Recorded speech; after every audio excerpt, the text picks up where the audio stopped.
1,000 years ago?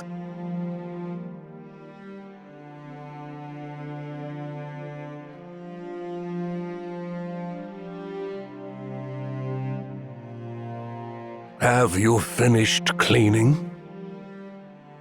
Master Yuan Chuan, I'm sorry, I know you meant no harm. Finish your task first. Yes, Master.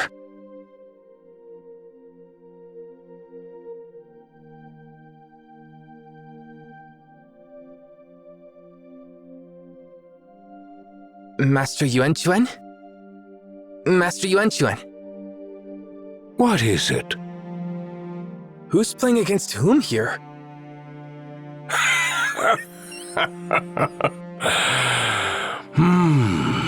That's not something I can tell you just yet, little one. Some secrets are meant to stay hidden.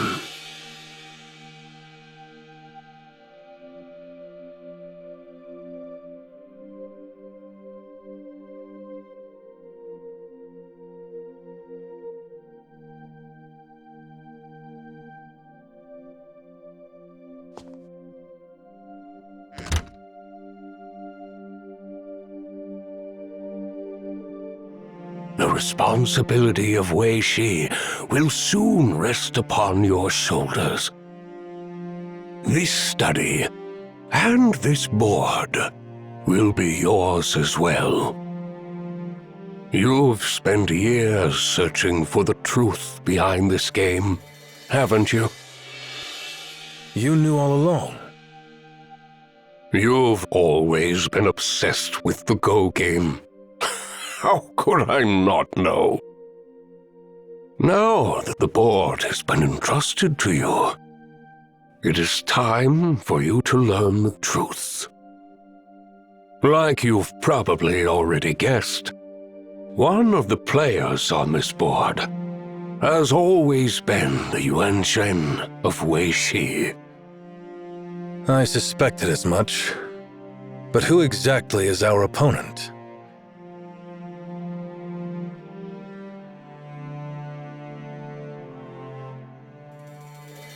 The classic of Go teaches, within each person resides a veiled nature, and it is only when external forces stir them that their true feelings come to light. To understand another's mind, one must observe patiently, letting time unravel all that lies hidden. And yet, no matter how much I analyze the moves, I can never quite figure out what my opponent is thinking when they place their pieces. The classic of Go further teaches, novices cling to the edges, veterans secure the corners, and masters command the center. But their style is unpredictable. At times they expand boldly, setting the stage for a grand encirclement. Other times, they cut off their opponent's paths with fierce precision, fighting for a tactical advantage. And sometimes they simply defend a small corner, biding time and securing just enough territory to survive. Master, no matter how hard I try, I can't grasp the nature of my opponent.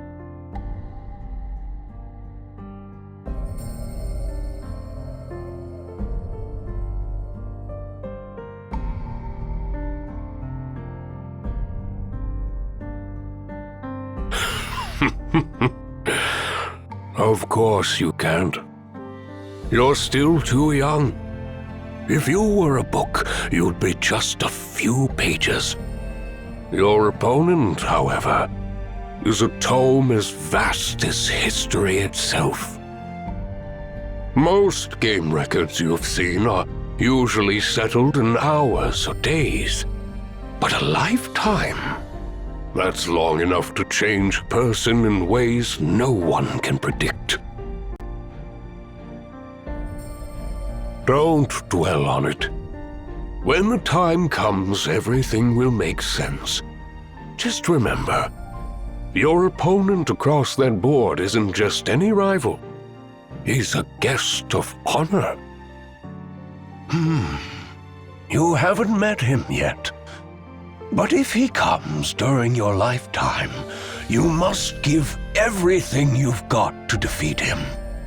That's the only way Wei Shi will show him the respect he truly deserves. I understand, Master. One more thing. There's an unspoken rule. You can never place more than 5 stones during the game. That's why this game has lasted for centuries, never really coming to an end. And that's also why our guest keeps returning, anticipating his next visit. How often does he come? How often? Good question. To him, though, it probably never feels like much time passes between each visit. But for us, it's all a matter of luck. Some Yuan-Chens were lucky enough to meet him twice, maybe even 3 times. Others lived and died without ever seeing him. You've got access to the records now. If you're interested, feel free to study them yourself.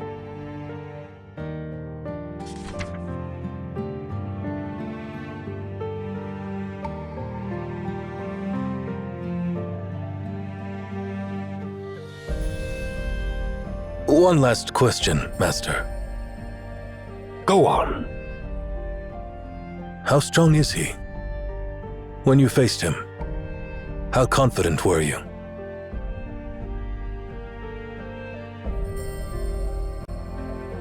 Let me put it this way. You could spend a lifetime trying to figure out how to place your 5 stones. If you ever get the chance to face him, make sure you play a game worthy of the moment.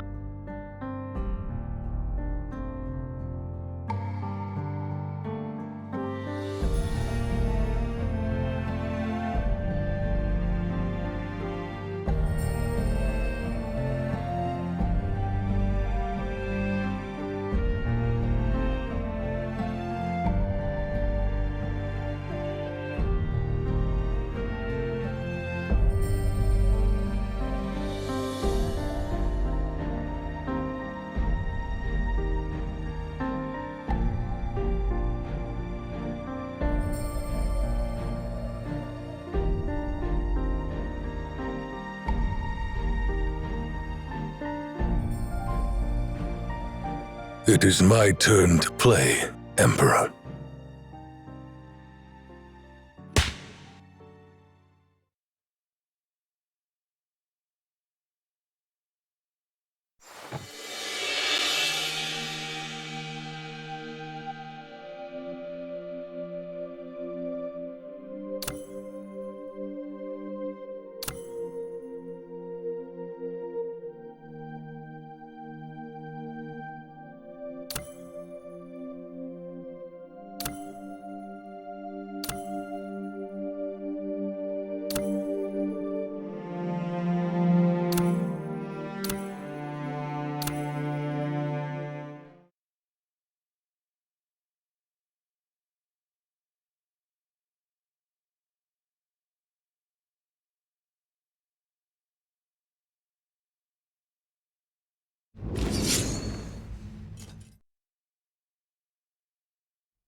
This story, as lengthy as it is, must end here for now.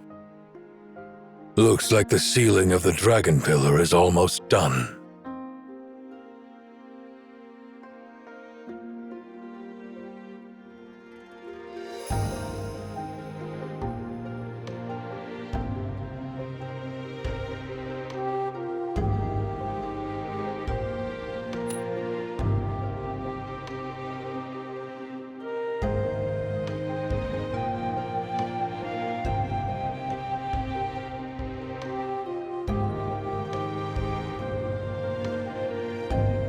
Master Yuanchen, the Dragon Pillar has been completely sealed, and the dam by Tianqi Lake has been repaired.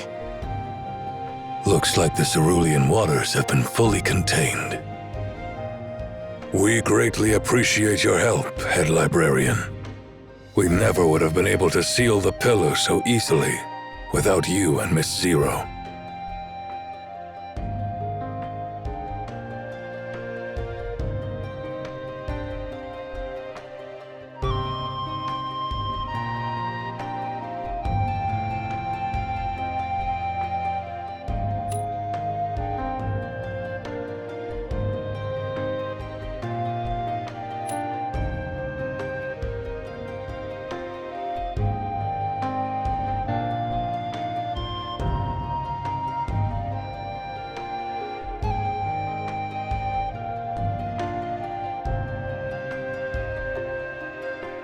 Head Librarian, there is something I would like you to personally retrieve for us.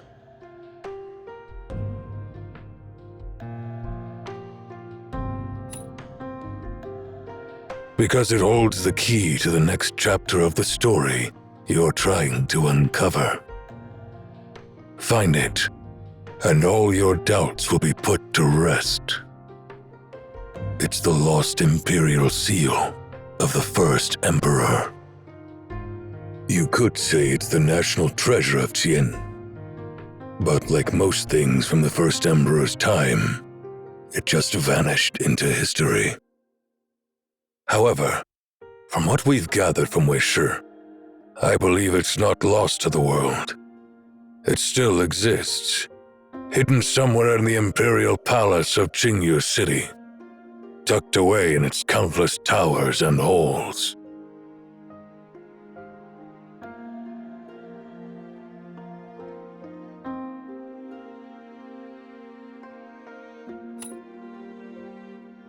Trust me on this. It's the final piece of the puzzle. It's the key to the truth. Instead of listening to me ramble on, why not go see for yourself? Thank you, Head Librarian. I'll be here, waiting for your good news. That old geezer! He didn't give a single useful lead. This place is huge. Where the heck are we supposed to even start? I get it if they talk in riddles with Maons, but come on! We're part of Weishi. Why do our own people have to be so mysterious too?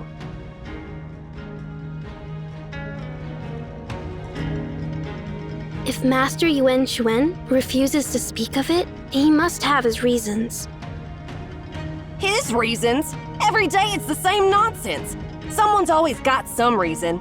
I'm about to lose it with all these reasons. If he already knows the answer, why didn't he just tell us? Why do we have to solve some stupid puzzle?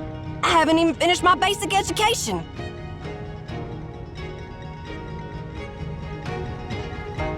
Join this tongue-sucked disciple for a special insider's tour of the Qingyu Imperial Palace. Get a sneak peek at the restricted areas of the Imperial Palace that are off-limits to the public. If you don't mind your account getting banned, go ahead and post that.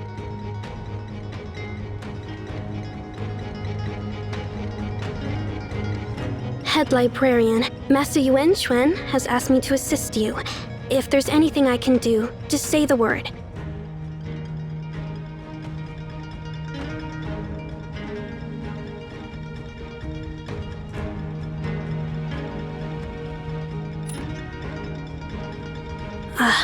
Didn't expect you'd actually need my help. Guess I should have just kept my mouth shut.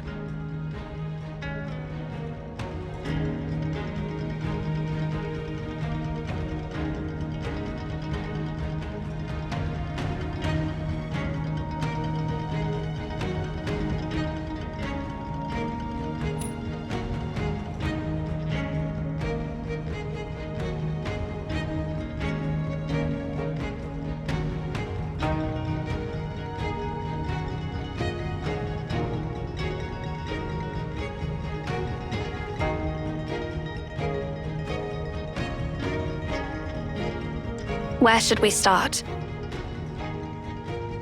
If it were up to me, I'd start with the Kangjiang Pavilion. Kangjiang Pavilion? Over there, do you see it? That tall tower-like structure. It's said that Jisha built it to honor the meritorious officials of his time, and their portraits still hang inside as a testament to their legacy. The tradition carried on with every emperor after that. For nobles and high-ranking officials, getting their portrait in Kangjiang Pavilion was the ultimate honor. The imperial seal is a symbol of power, something the first emperor always kept with him. If we're looking for it, the best place to start is with the people closest to him, his inner circle in the Xia dynasty. That makes sense. Let's get moving.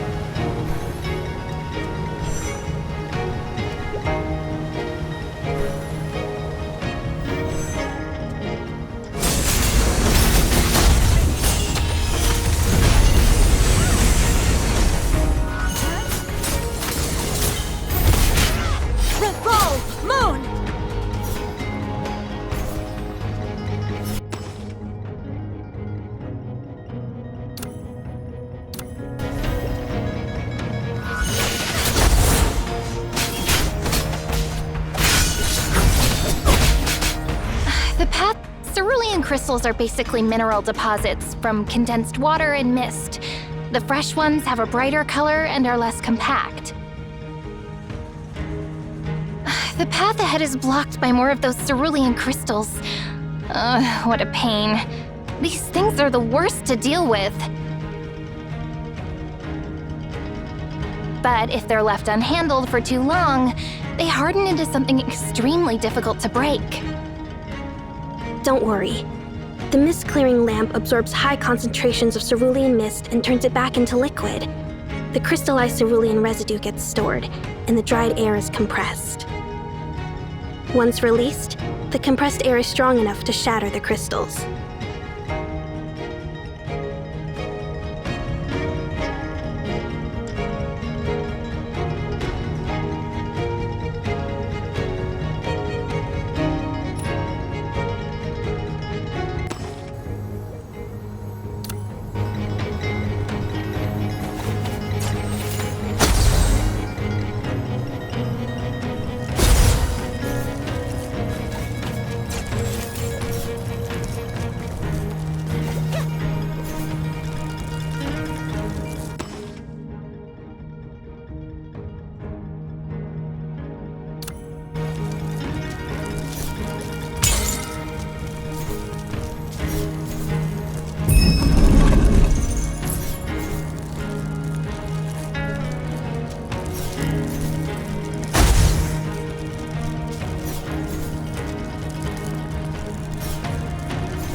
We're almost at the Kangjiang Pavilion.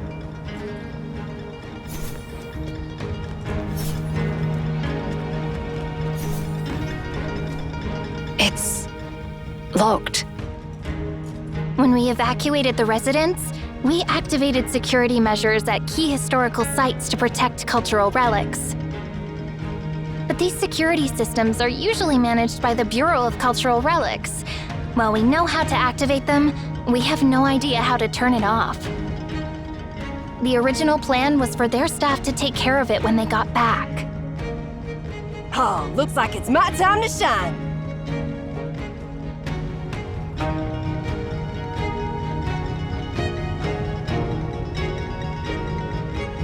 Let me take a look. Well, I know a thing or two about this kind of lock. I hear something nearby. Clear the area while I'm cracking this.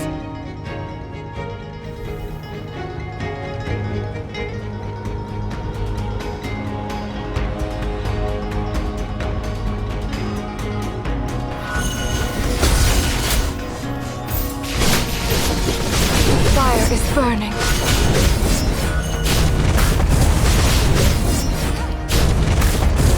The fire is burning.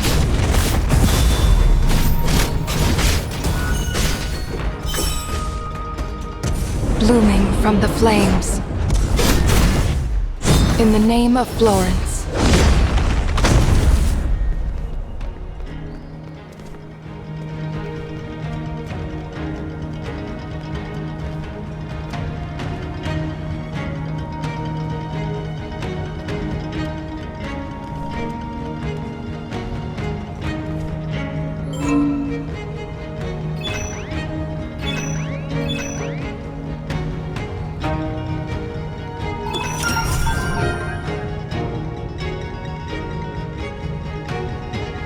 The tower soars from the earth's deep core.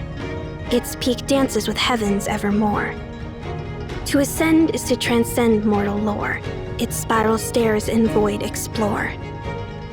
Over the sacred land, its grandeur stands, as if by ethereal shaping hands. Four corners eclipse the sun's bright bands, tier upon tier to heaven's strands. This is a poem from a previous era, commemorating the Kongjang Pavilion. Let's head inside. I have a feeling we'll find what we're looking for.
The pavilion has multiple floors with a complex layout, and it's not usually open to the public. Artifacts related to the first emperor are stored on the top floor. That's where we're headed.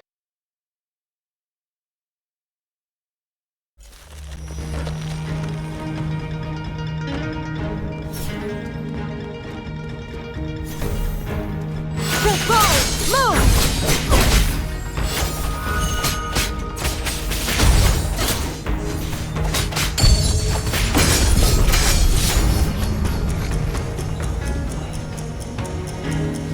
Wait a sec.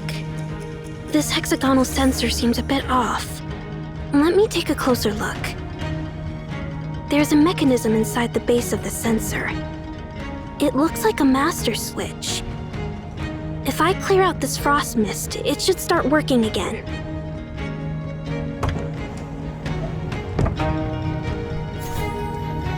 Huh? What's this? A lever?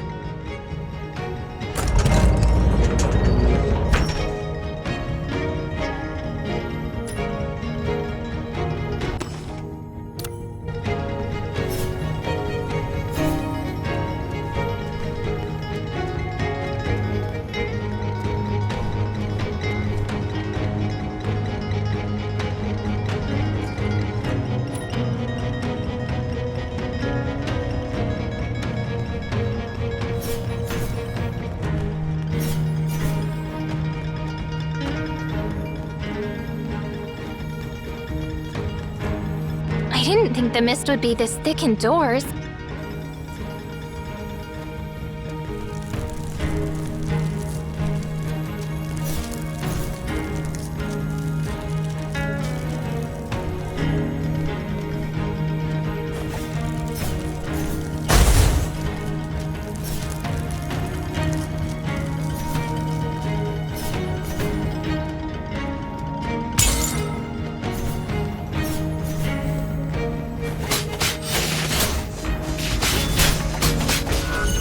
Futile effort!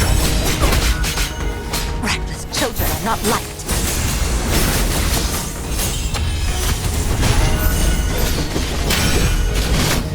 The fire is burning.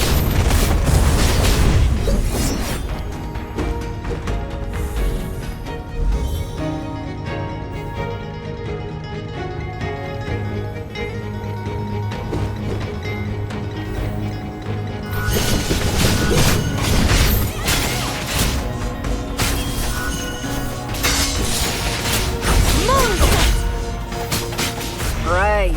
More crystals in the way.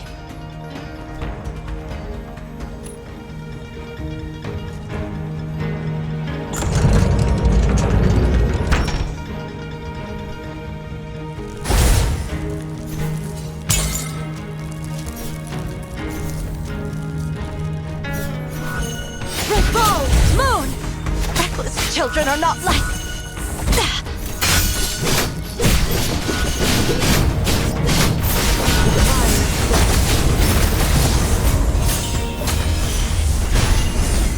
I get it now. The lever triggers the mechanisms on both sides. We need to keep the right side stairs stationary while rotating the door on the left. So, we gotta find a way to stop the mechanism on the right from moving. There's a hexagonal sensor next to the mechanism on the right, Miss Ming.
The pavilion has multiple floors with artifacts related to the first emperor are stored on the top floor.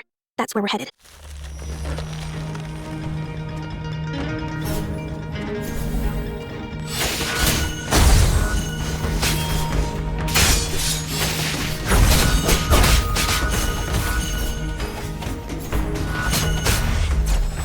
Wait a sec. This hexagon... There's a mechanism inside the base of this... Huh? What's this?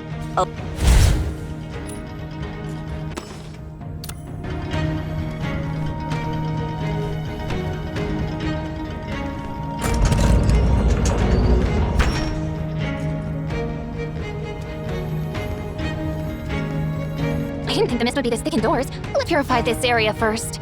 We might need the compressed...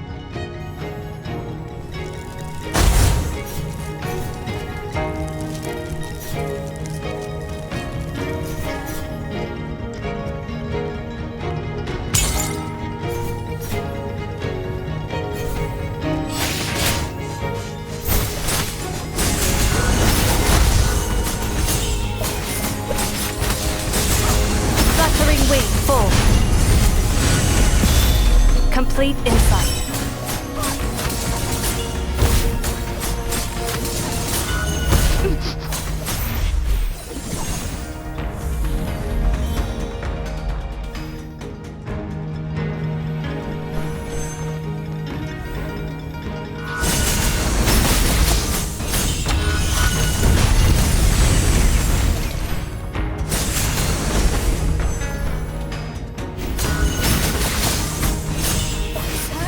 Great. More crystals in the way.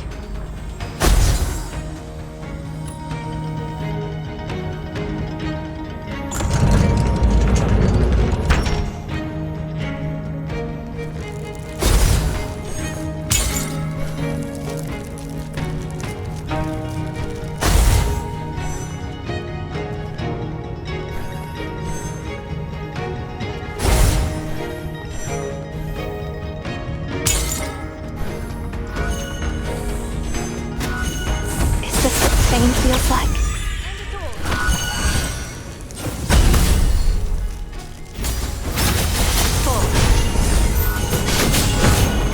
Rusty. I'm fine.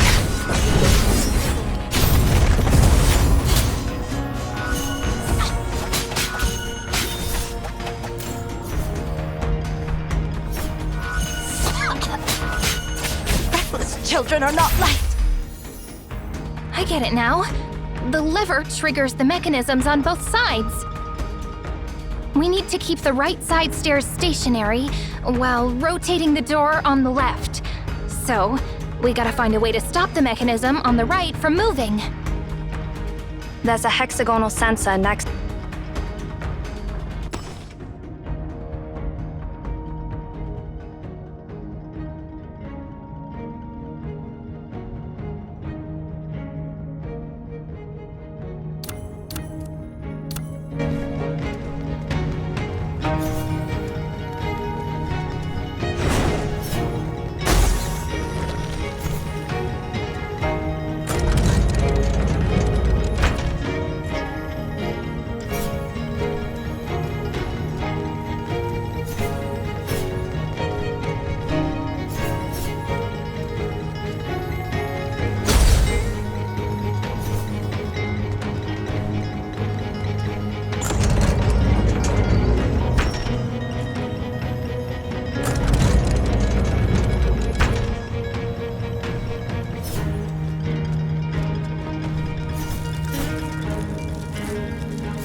What's written on these pedestals?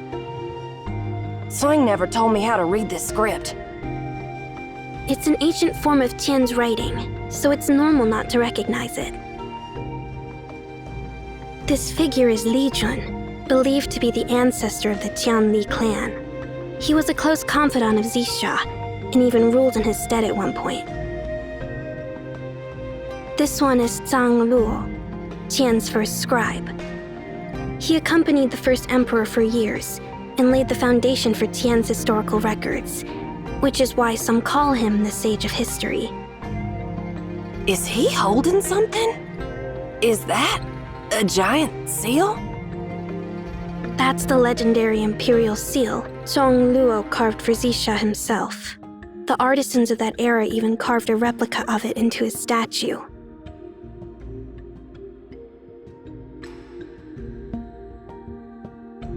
Ming, look at this. These must be their birth and death dates, but something's off. The birth dates are all faded from age, but the death dates?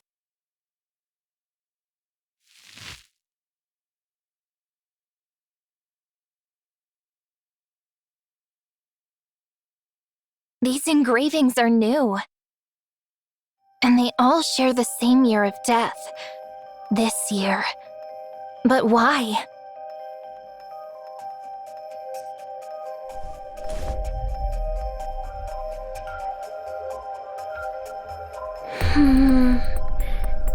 Last time I was here, it wasn't like this. As a mark of respect, the statue of the honored figures in Kangjong Pavilion only have their birth years engraved, symbolizing their lasting legacy and remembrance. Someone was here before us. They changed the inscriptions and added the death dates.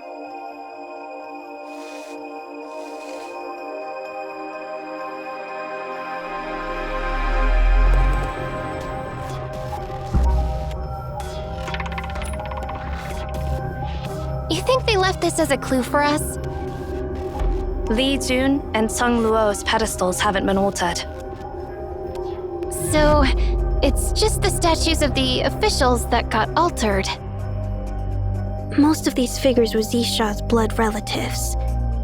The first royal lineage of Qian. Wait, it's not just them. Even Si Xia's statue now has a death year. And it's this year?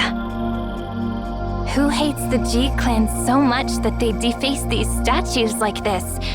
It's not like Jixia came back to do it himself, right?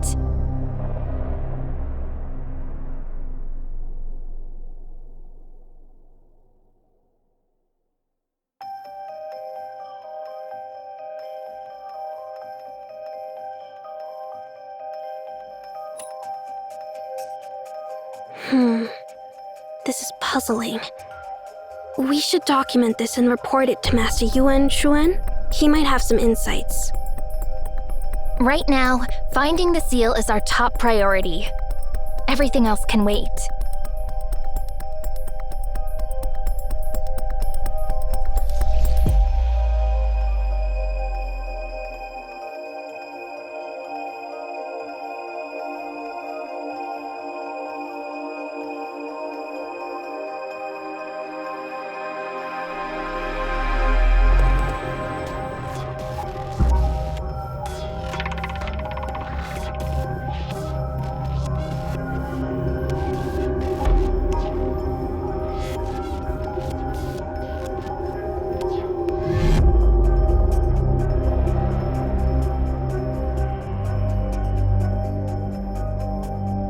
Looks like there's nothing useful left here.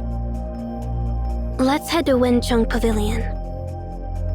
Wencheng Pavilion? It's another ancient structure from Jixa's era, housing a collection of historical records and texts. We might find something useful there.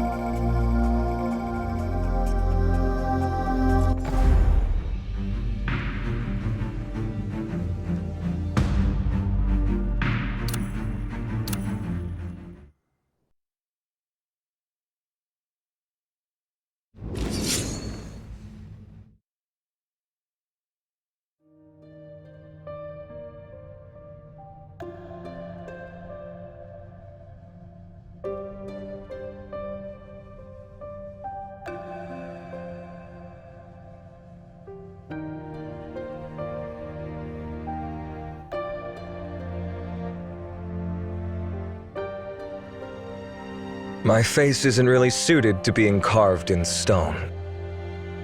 Not really, Your Majesty.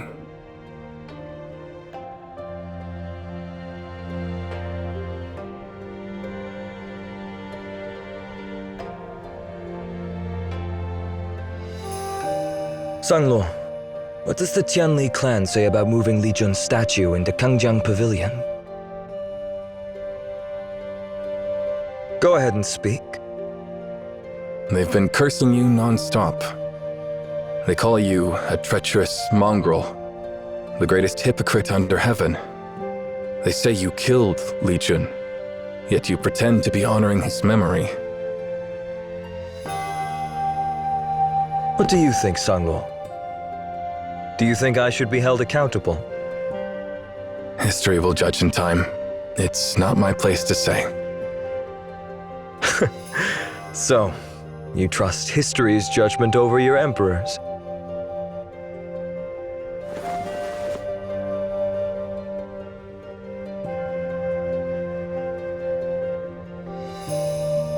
Masterminds of strategy, architects of empire, scholars of unparalleled wisdom, paragons of virtue.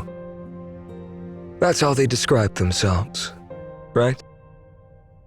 When the royal family gathered to build the Kangjiang Pavilion, they set criteria to decide who would be honored here.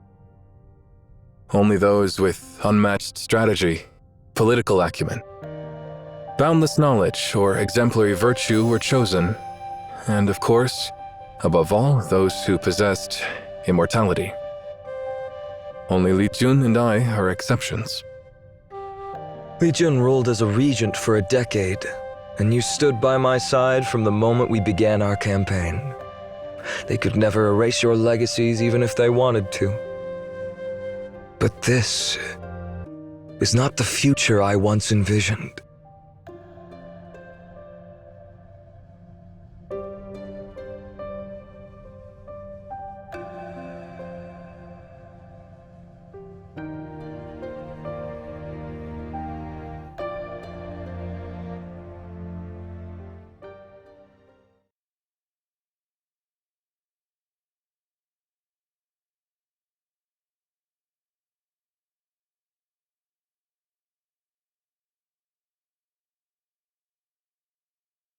When will this cursed sun burn out and die, so I may join its end and cease to cry?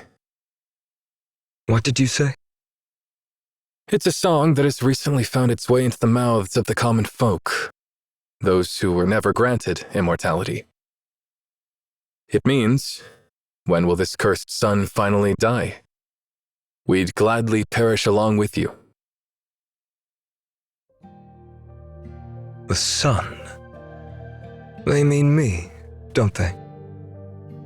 And your immortal kin. Sanglo, how did things come to this? After you left, the waters of Tianzhi Lake turned green on several occasions. The sick within the royal family drank from it, and their conditions ceased to worsen. Some who were on the brink of death even rose from their beds, walking and working. The waters of Tianzhi Lake granted them immortality, and the entire royal family consumed it. Then they completely sealed off the bridge you built by the lake, turning it into a dam, cutting off the water from flowing to the lands below. And so the Divide was born. Immortals above, mortals below. From that moment on, the royal family no longer saw the people as kin, or even subjects. They saw them as tools to be exploited and discarded.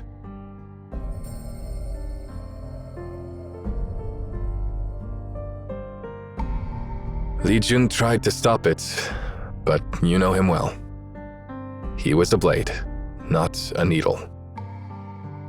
Ruling a nation requires patience, careful thought, and well-laid plans before action.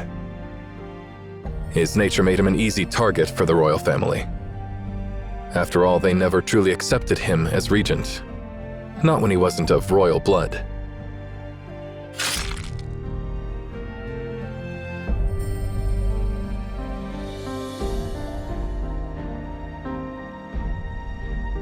That's enough. No need to say more. I can't leave a detailed record of this matter. I hope Your Majesty understands. It's fine. Like you said, history will judge in time.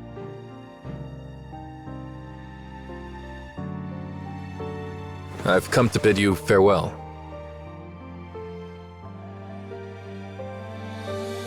Farewell. Yes. Seeing you again just proves it.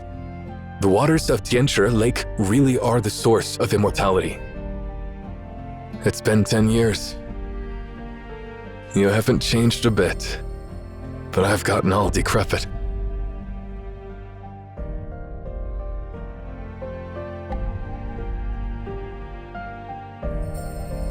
Are you planning to retire to your hometown? I've followed you for thousands of miles, seen nearly every corner of the world, and now I wish to return to my roots.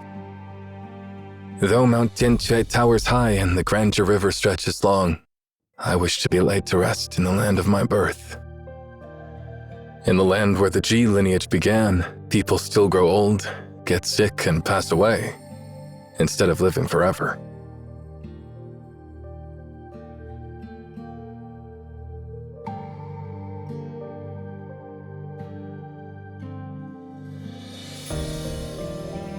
Very well. You may leave now. Thank you, Your Majesty. One more thing. Before I go, I must return this to you.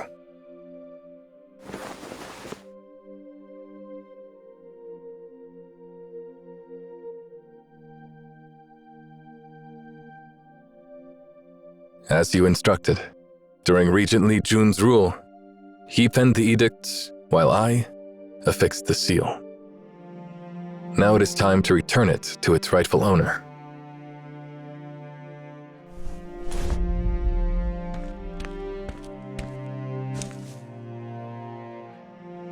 Please take good care, Your Majesty.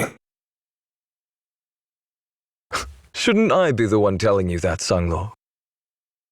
No. Soon I won't need to worry about worldly affairs anymore. But you are eternal. No matter how far this dynasty falls, you'll have to witness every moment of its decline. That's the main reason I'm leaving.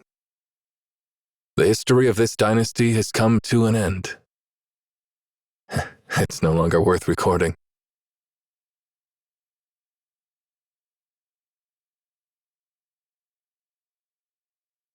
Another scribe will take your place. You don't need to worry about the affairs of the court. I see. Well, then I'll be on my way.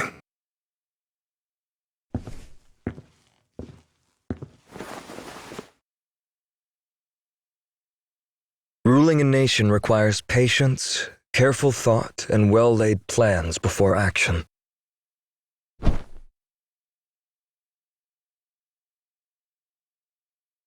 At least time is on my side.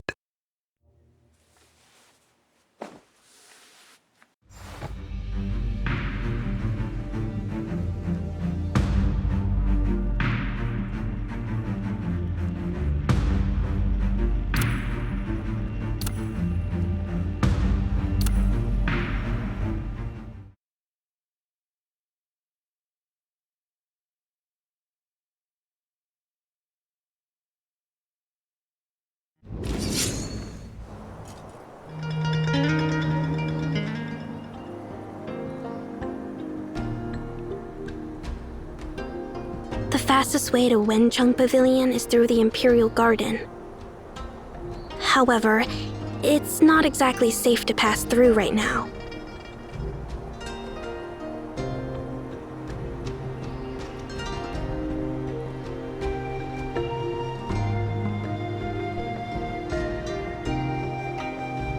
The Taiya Pool was once the Imperial Hot Spring, staying around 40 degrees year-round. Sheen, come back!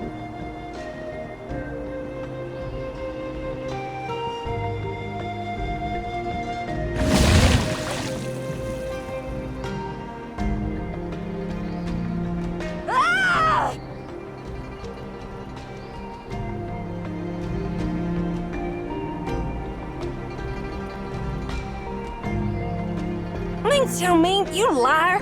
That's way hotter than 40 degrees! My skin is about to melt off!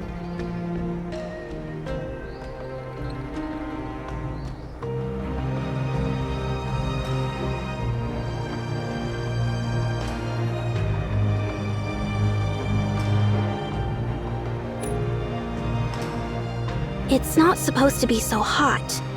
Normally, the Taiya pool's temperature stays stable.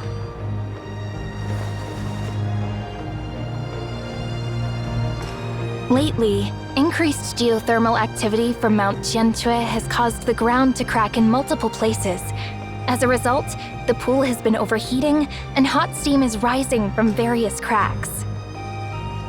The water is averaging 73 degrees now, and it's still rising.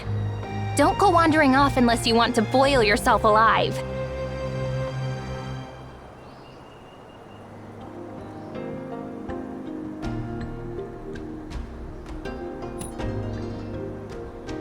It's hard to say. We're still investigating. Some geothermal sources deep underground may have become active again. Until we understand the geological shifts here, stay cautious and don't wander off. We'll go around the outer walls of the garden. That's the safest route. Please follow me, Head Librarian.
Hold on.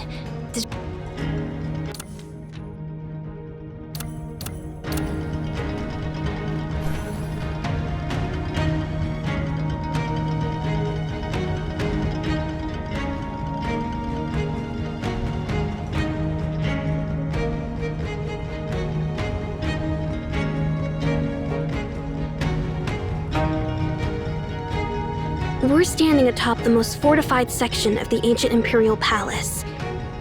It's said that this wall has never been breached from the outside. It has only ever fallen due to betrayal from within, each time leading to a new dynasty. But that was all long ago. Over the years, the wall has been repaired, rebuilt, and reinforced countless times. The section beneath our feet is the oldest and the best preserved part, directly inherited from the era of Xisha. These bricks are far from what they once were. Please don't touch them. They might crumble.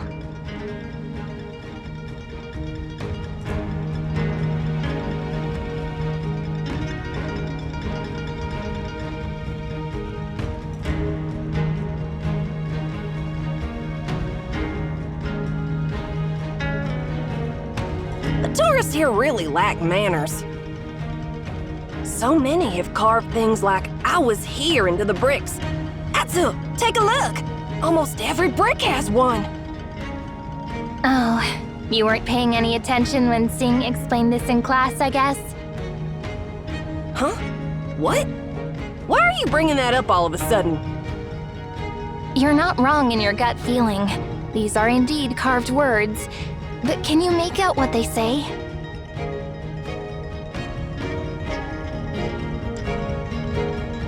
This is... Why are all the characters all wobbly, like tadpoles? This is so hard to read. This is Seal script, an ancient form of Xia's writing. It reads, Chong Dun Rong and Chong Ke. You can read ancient Jian script, Miss Zero? I came across this type of script while studying old texts in the library. It means that this brick was made by two workers, a Chongdon named Rong and a Chong named Ke. That's right. In ancient Jian language, Chongdun refers to men sentenced to forced labor, while Chong refers to women in the same situation. During the era of Zisha, every brick used in construction bore the names of the workers who crafted it. If a brick wasn't up to standard, the workers would be punished. That's brutal. To build a wall this massive, they must have forced tens of thousands of people into labor. There's a plaque here. It must have been embedded into the wall during construction. It records the project's timeline. Year 25 of Xia. Wall length, 150 paces. Duration, 9 months. Laborers conscripted, 723. Executions due to substandard work, 159. Verified and completed. Overseers, Prime Minister Zi Xian, Guardian of Tiansue, Zi Suen, and Deputy Supervisor Zi Huai. In simpler terms, this section of the wall stretches 150 paces and was built in 9 months. 723 laborers were conscripted, and 159 were executed for producing substandard bricks. The project was overseen by Prime Minister Zi Xian, Guardian of Tiansue, Zi Xuan, and Deputy Supervisor Zi Huai.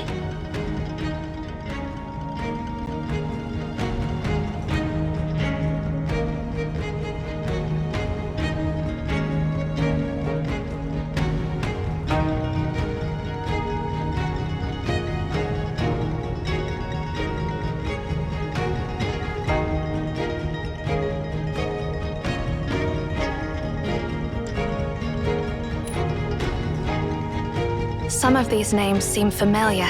Back at Konzyang Pavilion, I remember seeing statues with these same names carved into their pedestals.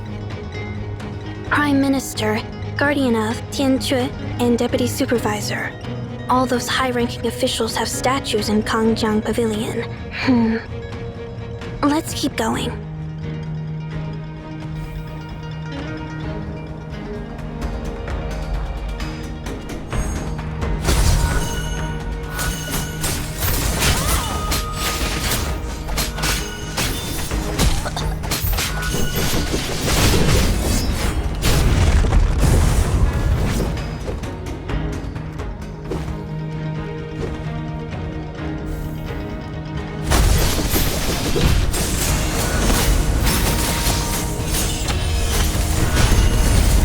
Wuthering Waves.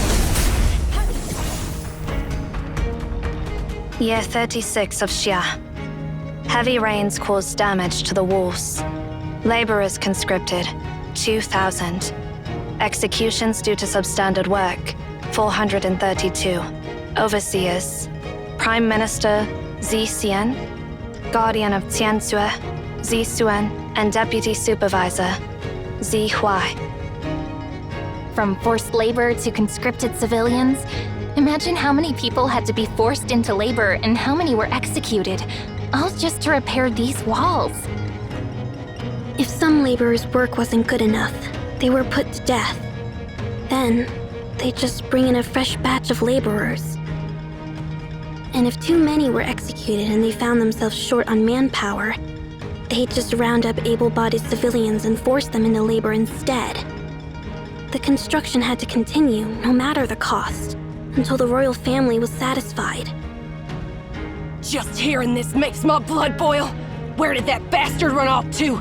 Once we find him, I'll make him pay for every last crime of those brutes!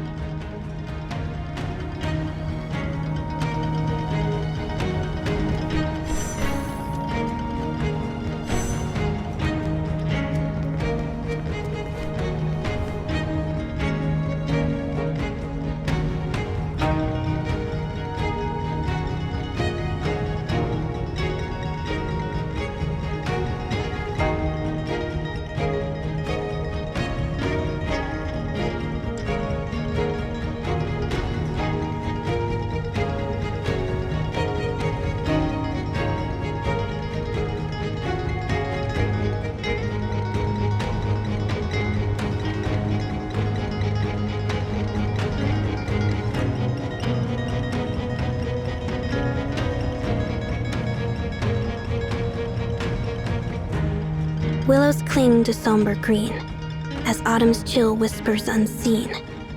Mountains, rivers, vast and bare, my homeland's anvil cries despair. Moonlit homes in quiet glow, yet hearts are heavy, burden low. The Emperor's ambition, a costly plight, leaves the collapsed wall to haunt the night.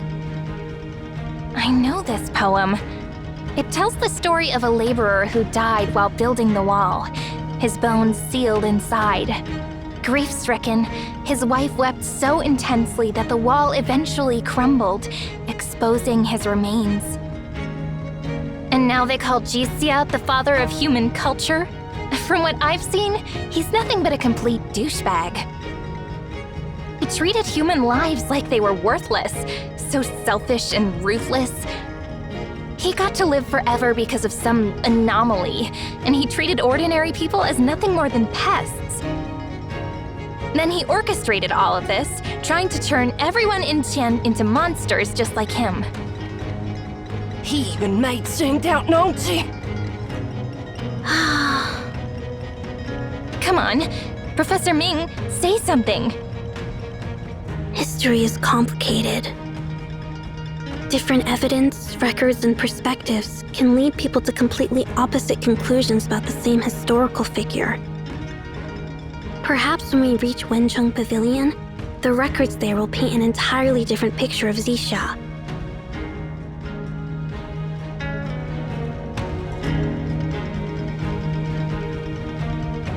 Can you help me double-check the text on this one, Miss Ming? Let's see. Year 55 of Xia. Earthquake damage to the walls. Laborers conscripted, 4,500. Executions due to substandard work, 109. Overseers, Prime Minister Xi Xian. Grand General, Xi Hong. Minister of Works, Xi Qi. Huh? Jixian? Wasn't that the name on the first plaque we saw when we climbed up here?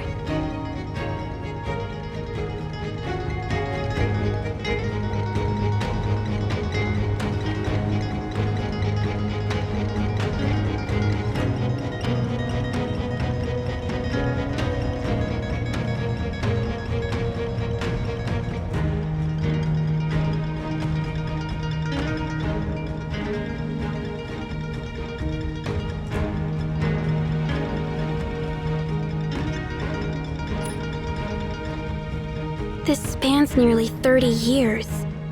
Even if they were high-ranking officials in their youth, they should have passed on their positions by now. Yet these officials never got replaced. The same people held these positions for decades. I seriously doubt a bunch of decrepit old men could still be cracking whips and running labor camps.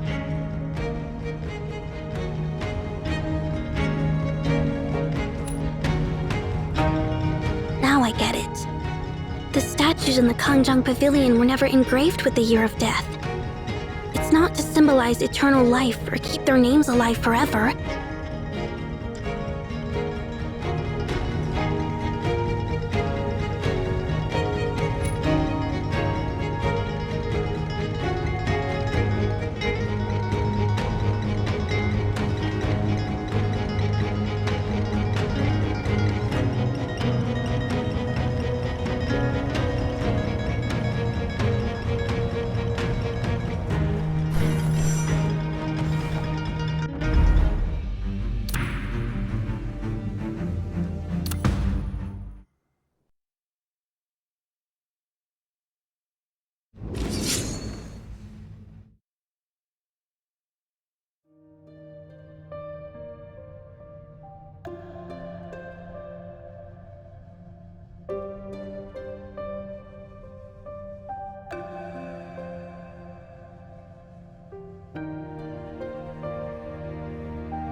Your Majesty. The Prime Minister requests an audience. Show him in. Your Majesty. Your Majesty, I've come to report that the outer walls of the Imperial Palace are now complete. Please, come and see for yourself.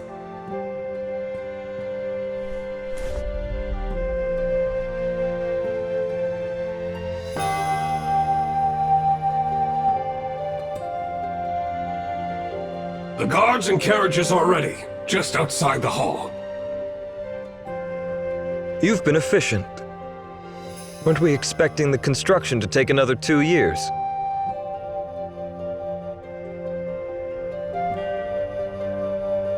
A palace fit for our royal family deserves nothing but our utmost dedication and best efforts.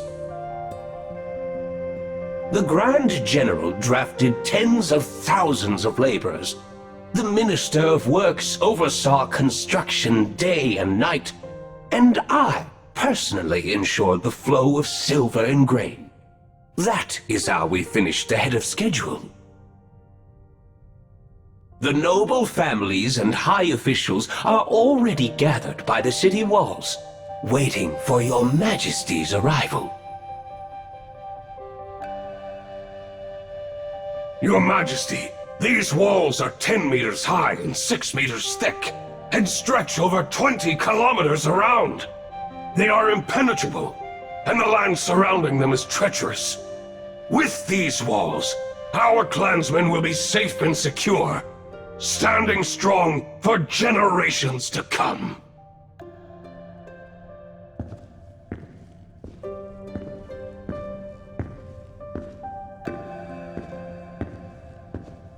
The silver and grain spent on these walls exceed the entire Empire's annual revenue many times over. To cover the costs, I've already ordered taxes to be raised for the next 5 years. If the autumn harvest doesn't meet the target, we'll take their winter stores. If that's still not enough, we'll take the seeds set aside for spring planting. And if the seeds aren't enough either, we'll send the common folk into the mountains to gather wild fruits and vegetables. For those who can't pay their full tax in silver, we'll take their jewelry. If that still doesn't meet the quota, we'll seize their farming tools. If that isn't enough either, we'll take their cooking pots, utensils, livestock, and whatever else they have left in their homes. That's certainly efficient. But I fear the commoners won't be too happy about that, will they? Your Majesty need not worry. I've assigned my best soldiers to make sure everyone complies. No one will dare to defy us. Those who do, regardless of age or health, will face execution to serve as a warning. And the able-bodied will be sent to labor camps to fill the gaps left behind. But how are they supposed to survive the winter? How do you expect them to farm next spring? If they starve to death, what then? Your Majesty, why concern yourself with such trivialities? The commoners are like wild grass. Cut them down, and new ones grow. There will always be more. The bricks on these walls are proof of that. Each name carved here belongs to a commoner. As for those who dare to stand in the way of our grand ambitions, we simply erase them. Just as we always have, and always will.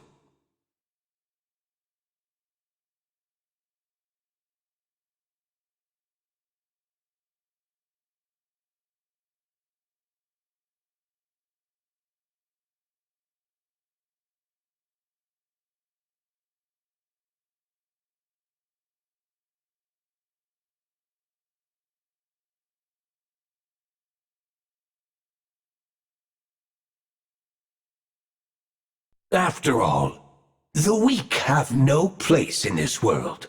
If they collapse from exhaustion, it only proves they were never meant to stand. If they die by execution, it is the price of their own incompetence.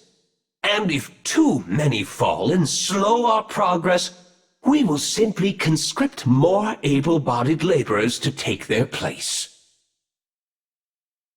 Once the Imperial Palace is complete, the summit of Mount Tianxie will become a true paradise. No mortal will ever set foot within its walls again. We immortals, untouched by time, and armed with weapons crafted from cerulean crystals, will forever hold dominion over the common people.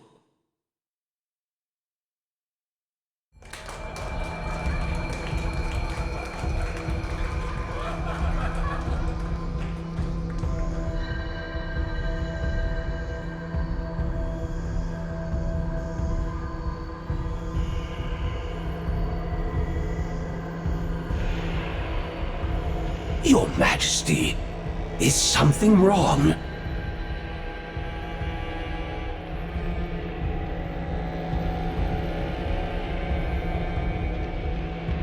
Yeah. Your grand project, your paradise. Is this really the best you can come up with? How utterly disappointing.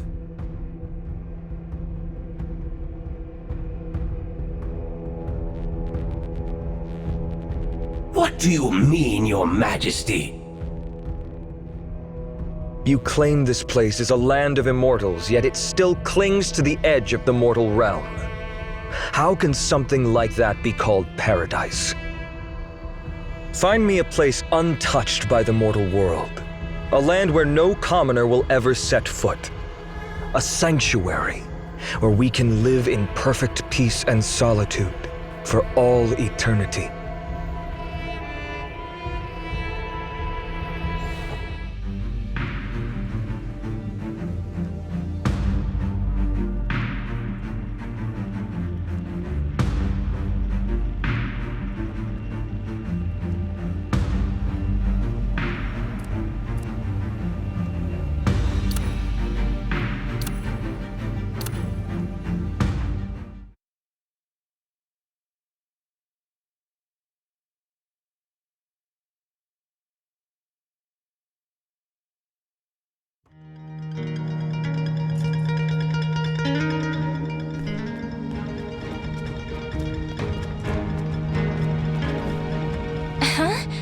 Door's locked. Wait, Sin, put that spear down. Professor Ming, do something. I've never come across anything like this before. Let me see.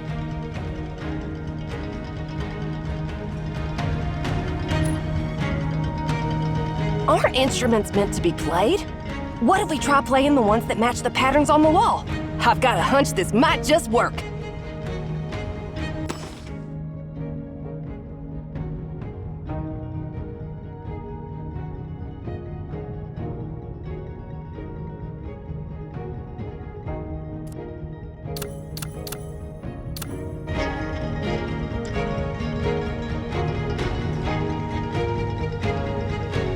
Let's take a closer look at the walls. Some of these patterns might be the key.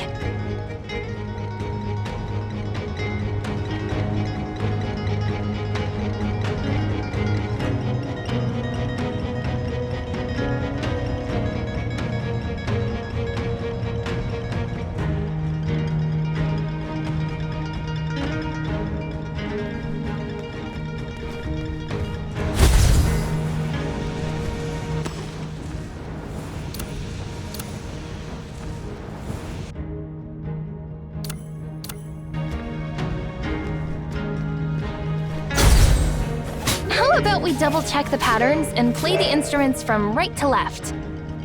See? Told you. Just follow the wall patterns and play the matching instruments. Easy.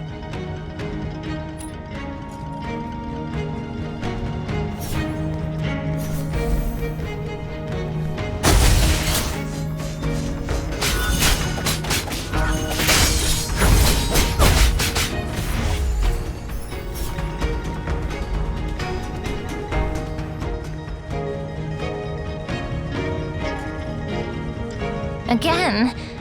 All right. So how do we play these instruments this time?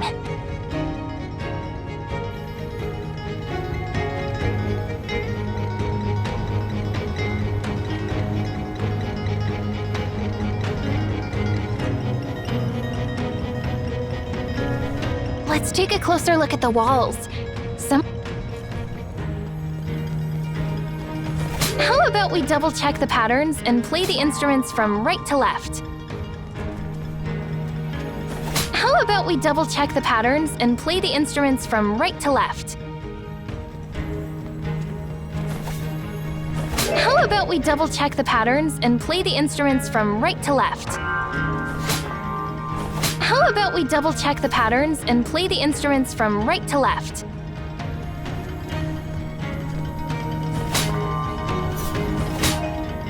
How about we double-check the patterns and play the instruments from right to left? How about we double-check the patterns and play the instruments from right to left?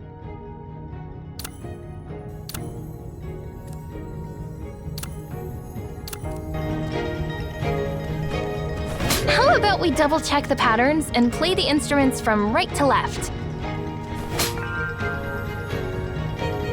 How about we double-check the patterns and play the instruments from right to left?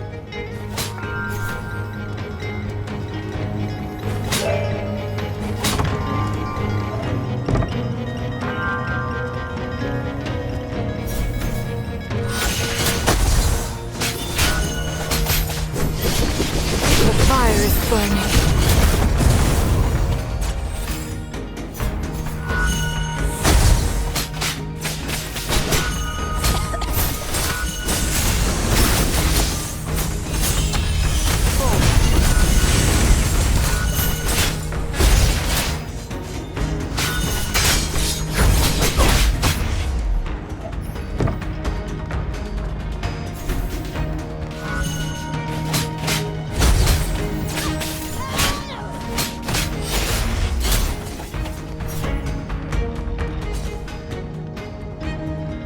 I remember seeing some patterns on the walls in the hallway earlier. Let's go check them out again.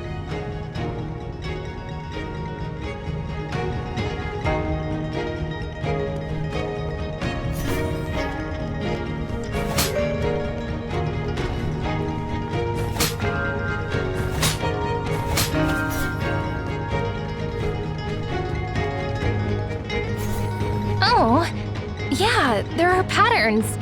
If we follow the path we came from and play the instruments from right to left, it might work.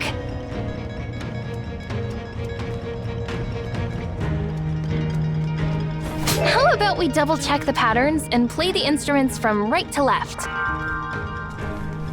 How about we double-check the patterns and play the instruments from right to left? How about we double-check the patterns and play the instruments from right to left?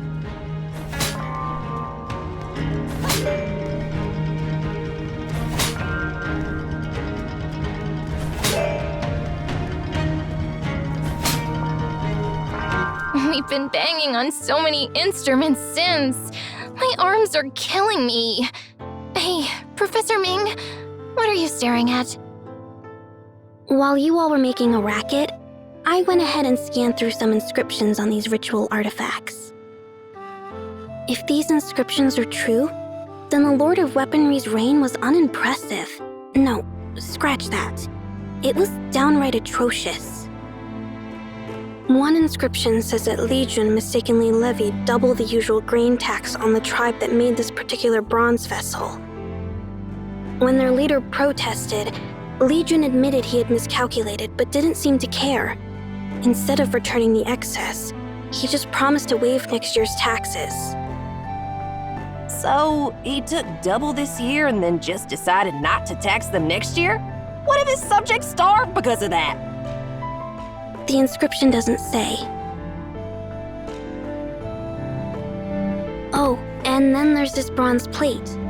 According to the inscription, it was supposed to be a gift for a vassal in the south. But the Tianli clan messed up and had it sent to a vassal in the north instead. To make it worse, that northern vassal was in the middle of hosting his son's wedding. And according to their customs, large bronze plates like this were used to offer sacrifices to the dead. The northern vassal was furious. He smashed the plate to pieces and had his envoy haul the fragments all the way back to Qingyu City. Legion didn't get angry about it. He just patched the plate back together and sent it off to the southern vassal like nothing had happened. By the time the plate showed up, the southern vassal was holding a lavish banquet for his people. And right in front of all his guests, the gift from Qingyu City turned out to be a shattered plate, an outright slap in the face. He took it as a direct insult, so he had the whole ordeal etched into the plate as a permanent reminder for future generations to never forget the shame. Long story short, maybe Legion was quite adept at ruling the Tianli clan, but when it came to governing the new world unified by Xisha, he was totally out of his depth. What happened after that?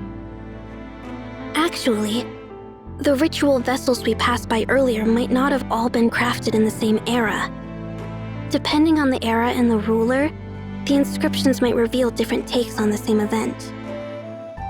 But despite the differences in the accounts, the story remains essentially the same. Once Legion seized absolute power, criticism of his rule grew louder, and eventually, he was overthrown by the court officials and the royal family. When Xisha, who had been wandering for years, finally returned, he was forced to clean up the mess Legion had left behind. By then, Legion had stirred up so much public resentment that if Xisha hadn't stepped in just in time to restore order, the Empire might have fallen apart. According to the records, as soon as he returned, he wasted no time purging the Tianli clan from the court, and the people cheered when it happened. And what happened to Li Jun? One account says that after being ousted, Li Jun refused to accept his fate. He tried to take up arms against Xisha, but Zihong, Xisha's general at the time, struck him down.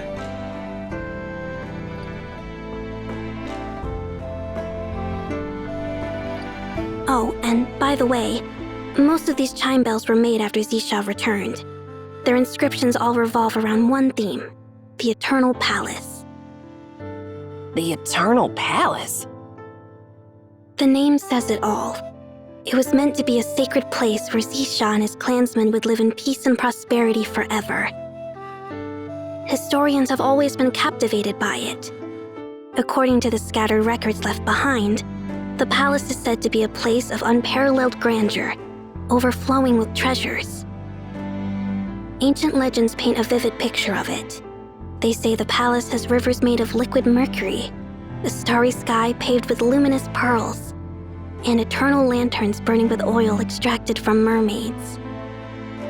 There's always been speculation that the Eternal Palace is just a deferential euphemism for the imperial tomb where Xisha lies in eternal rest. Of course, we now know that Xisha is still alive. But what's strange is that despite all these detailed descriptions passed down through the ages, there's no trace of the palace anywhere in or around Qingyu City. A hidden treasure! Now this is way more interesting than a history lesson. Has anyone ever found it? Nope. People have searched for generations, but no one's ever uncovered anything. Well, except for one possible lead, the Tianli clan. Why does it always circle back to them? Because, according to legend, the Tianli clan, known for their masterful craftsmanship, were the ones who constructed the Eternal Palace.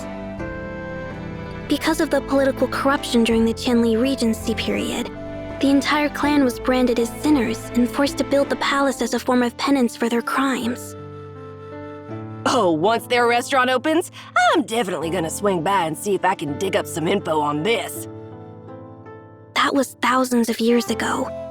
Now, they're just regular people, living their lives like anyone else. Just like how we can't separate the fact from fiction in Xisha's story. They probably have no clue what their ancestor did all those years ago either. Miss Ming.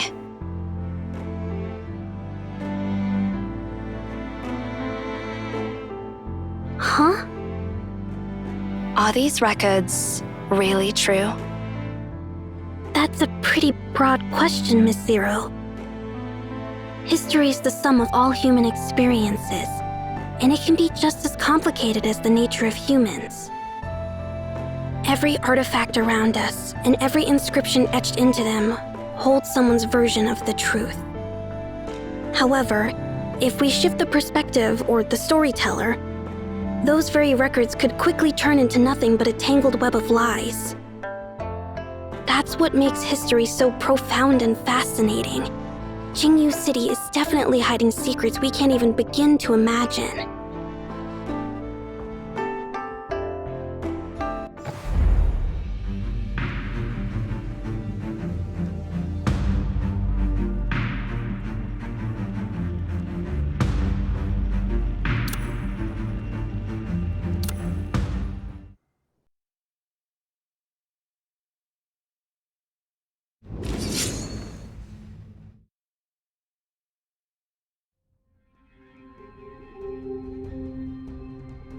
Your Majesty, as you commanded, we've found a secluded place untouched by the disturbances of the mortal world.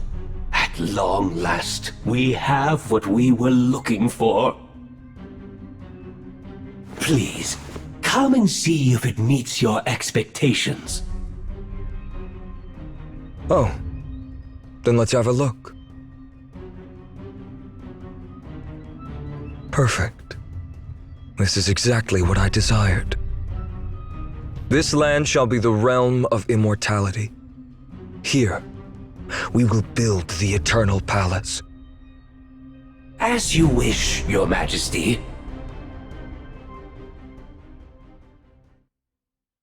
Send word.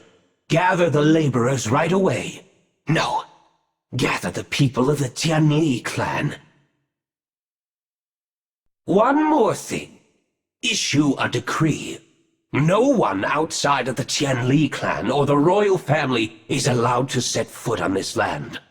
Anyone else who dares trespass will be executed on sight. Why take such measures, Prime Minister? The realm of the immortals is a sacred sanctuary, meant only for us. We cannot allow mortal hands to defile it, which is why I forbid ordinary laborers from entering. The Tianli clan may be guilty, but their craftsmanship is unmatched. They are the perfect hands to build a palace worthy of immortals. Besides, only two groups know the secret to immortality: the royal family and the Tianli clan. After all, that traitor Li Juin, who once stood by your side at Jianqi Lake, was their leader. My plan is simple. Once the realm of the immortals is complete, the entire Tianli clan will be wiped out. That way, the secret of immortality will belong to us alone. Forever.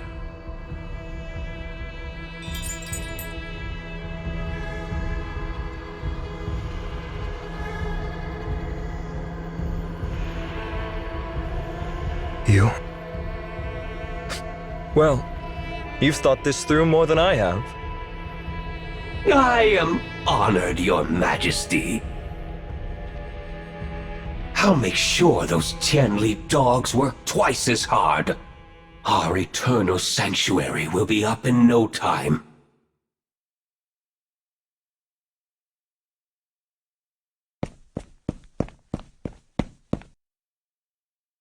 Prime Minister, His Majesty is resting. If you have something urgent, please. Move! You're just a mere guard. Who do you think you are, blocking my way?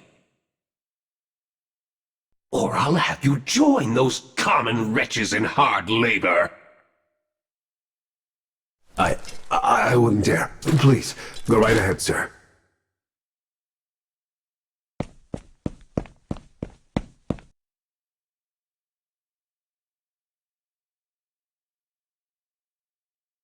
Quite the commotion. What's going on? My deepest apologies, Your Majesty. I lost my composure. It's just that things took an unexpected turn. There's been an incident in the realm of the immortals. Oh, a problem even you can't handle.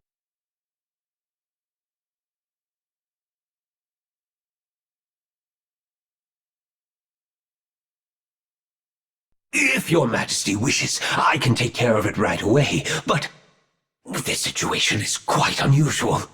Those Qianli sinners have actually unearthed the dragon vein. This is no trivial matter. I didn't dare make a decision on my own without your decree. The dragon vein? At first, I couldn't believe it either. But after seeing it with my own eyes, there's no doubt about it. It's unmistakable. I thought the dragon vein was just a myth. But now, Your Majesty, you have to see it for yourself.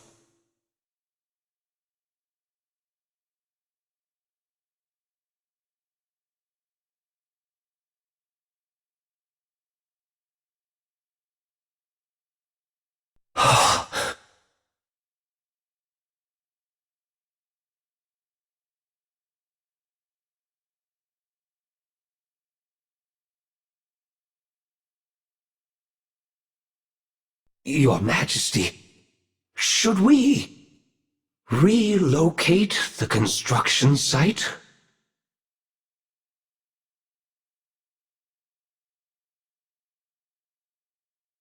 Absolutely not. This is an auspicious sign, a divine gift from the heavens. Why should we go elsewhere? Issue a decree to continue the construction right here. Not a single inch should be moved.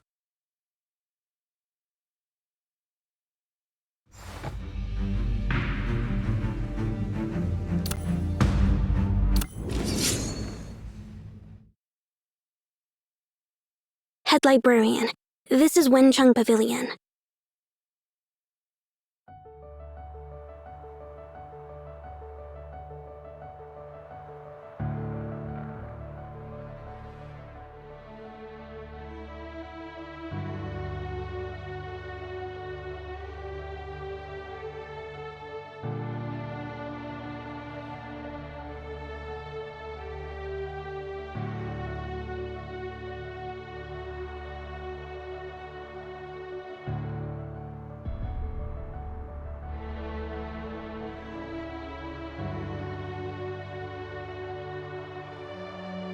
Whoa.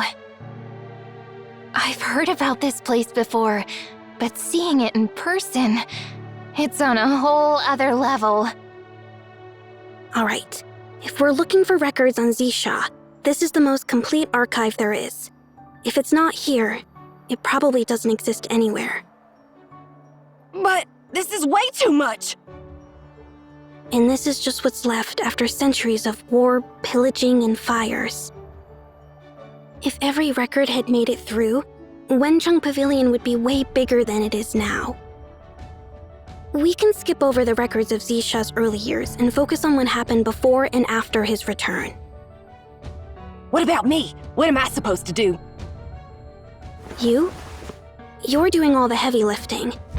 Here, take these. And these. Oh, and these. And these. Whoa, whoa, slow down! I'm gonna lose my balance! Quit whining and put those overactive muscles of yours to good use.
I just realized I've read some of these before, back in the library. Just never connected the dots until now. I'm piecing it all together in my head. Reading something is one thing, but actually understanding it is another.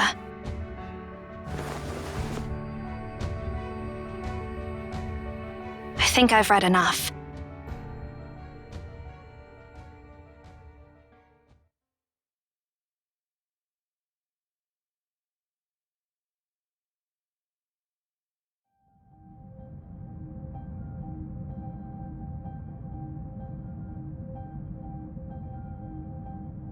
Oh, looks like we've reached the center of Wencheng Pavilion. Let's take a break and go over what we found. I came across some records about the Eternal Palace earlier. Oh, what do they say? Does it mention any treasure? Anything about luminous pearls? Or mermaid lanterns? No. Ugh, boring. To be honest, most of the records are vague, fragmented, or missing key details. But there's one thing they all agree on. After the Eternal Palace was built, Xisha and the entire royal family vanished without a trace. In a single night, the empire was left without a ruler. Chaos followed, wars broke out, and vassals turned on each other. So you're saying the fall of Xia is all connected to the Eternal Palace? Many historians think so, but no one has solid proof. Huh? Sounds interesting. But how's that gonna help us? Didn't Master Yanxuan tell us to find an Imperial seal? Any luck with that? I came across a few mentions of it. After the fall of the Xia dynasty, every dynasty that came after tried to find the seal Song Luo had carved, since it was considered a priceless national treasure. But just like Xisha, the seal vanished into thin air. Some believe it was lost in the Grandeur River during the chaos, but despite countless attempts by later rulers to dredge it up, nothing was ever found. The inscription on the seal reads, Heart of the World. Huh? What does that even mean? I was expecting something more along the lines of, by the mandate of heaven, may the Emperor's reign be long and prosperous, or something like that. Establish the nation at the heart of the world, and place the palace at the center of the nation. Only through perfect balance can moral order be achieved. Only through benevolence comes sanctity. Miss Zero, what are you even talking about? It's from a book called The Seal Chronicles. I remember reading it once at the Library of Babel. Oh, I've heard of that. It's a book about all the different designs and uses of Imperial seals throughout history. But I never would have guessed the Library of Babel would have records dating all the way back to Xisha's time. That's pretty mind-blowing. Based on what Miss Zero just said, back in Xisha's time, people thought Qingyu City was the center of the world, so they made it the capital. Right in the middle of the capital was Tianxi Lake. And that's where they built the Imperial Palace. Naturally, whoever ruled from the heart of the world was seen as the most sacred emperor under heaven.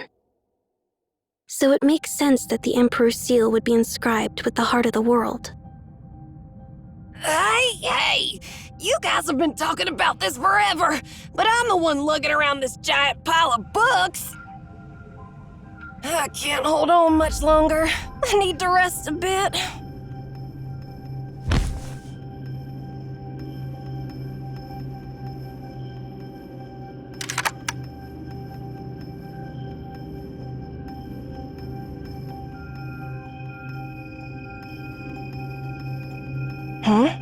Why does that thing look kind of familiar?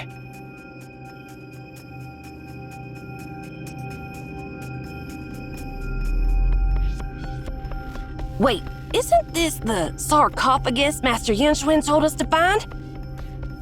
The sarcophagus from Delphi Academy was recently built, but this one looks ancient.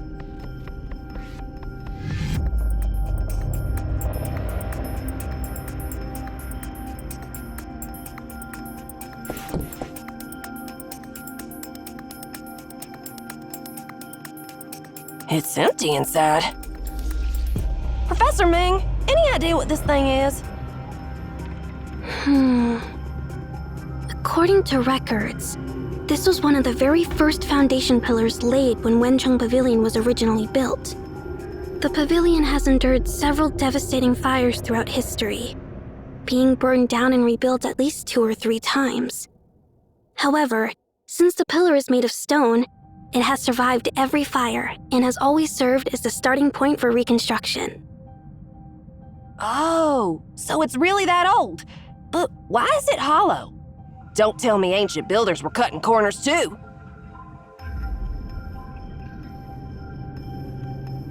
Quite the opposite. I don't think this pillar was originally meant to be part of any building's foundation. But if that's the case, then what was it made for?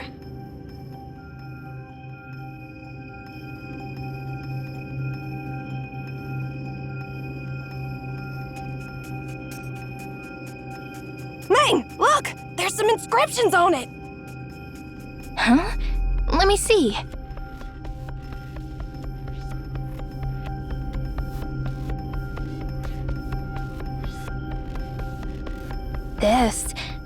Could this really be something created by Wei Shi all the way back then?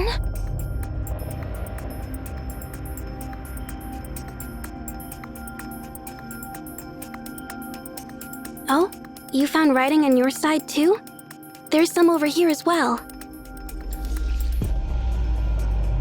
By the Emperor's decree, death is eternally banished.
Go in.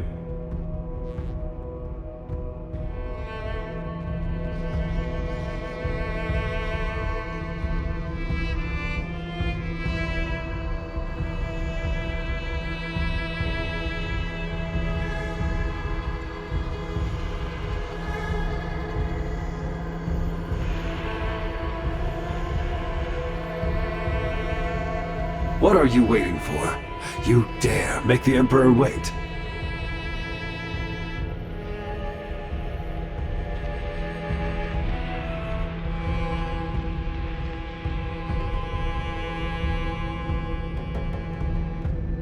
No, thank you.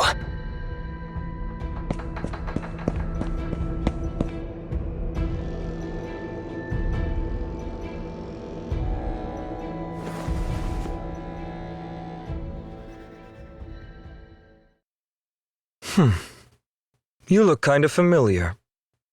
Oh, you were Sung Luo's assistant, right? Yes, Sung Luo was my mentor. He has now entrusted his duties to me. So you're the one who's taking over as the Grand Scribe. Why didn't you come to the palace earlier? I'm sorry, Your Majesty. My mentor passed away not long ago. I had to take care of his funeral before I could come to the capital.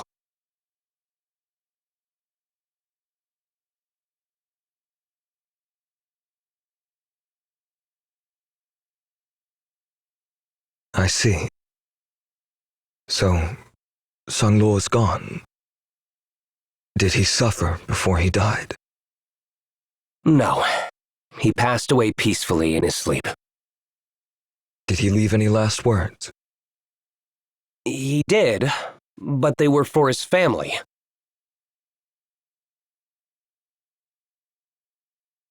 He didn't say anything about the court, or Your Majesty.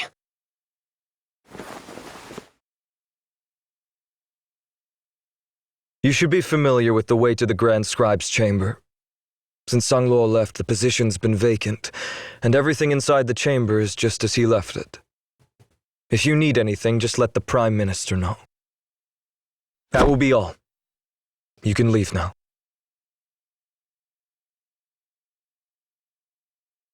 What is it? Is there anything else? Your Majesty, there is one more matter I must bring to your attention.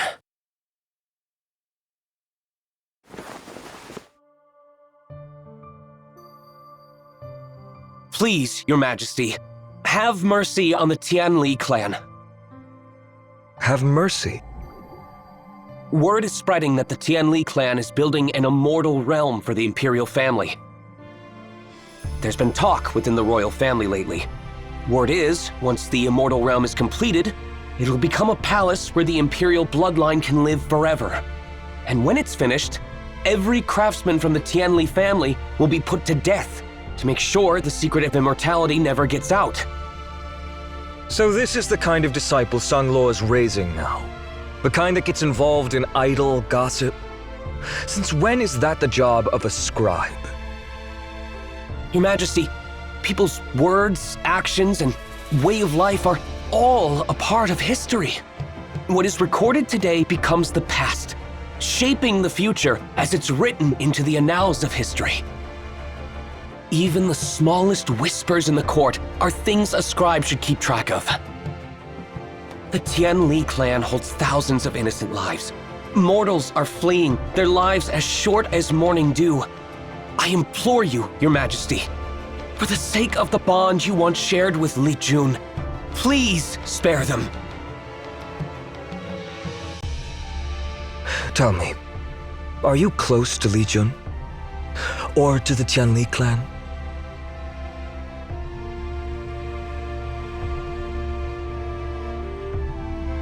No, not at all.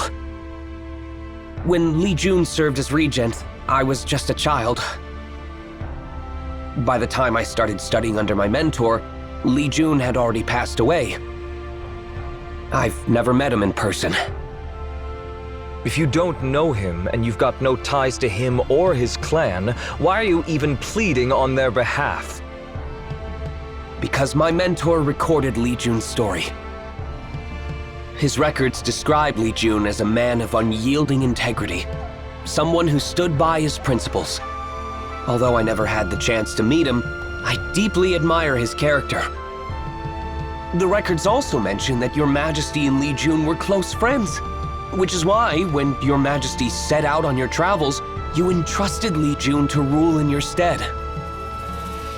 Why is it that now, when the Tianli clan is on the brink of death, you're choosing to do nothing?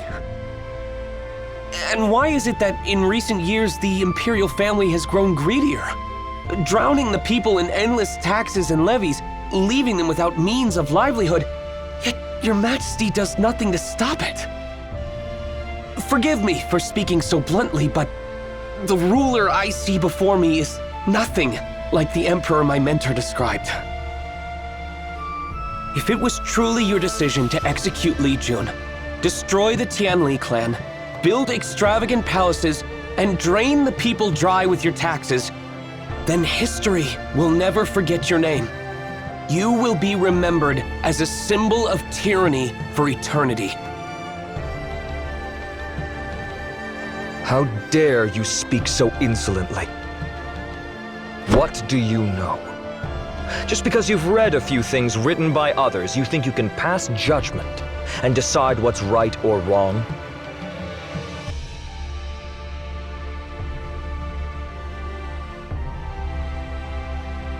So what if it's true? I'm the Emperor, the ruler of all the lands, the highest authority on Earth. And you, a mere scribe, think you can lecture me?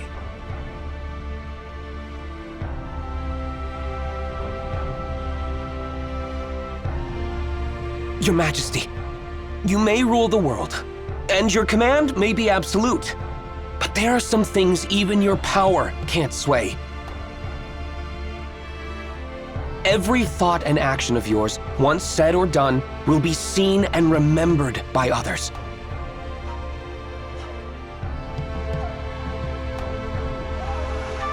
And one day, those memories will become a part of history. Long after you're gone, your descendants will know who you really were, and they'll judge the legacy you left behind. Quite the bold words. Do you realize that with just one word, I could have my guards take your head? Your Majesty, your executioners may take my head, but they can't take away the sense of justice in the hearts of the people. If I die, another scribe will take my place and record your deeds just the same.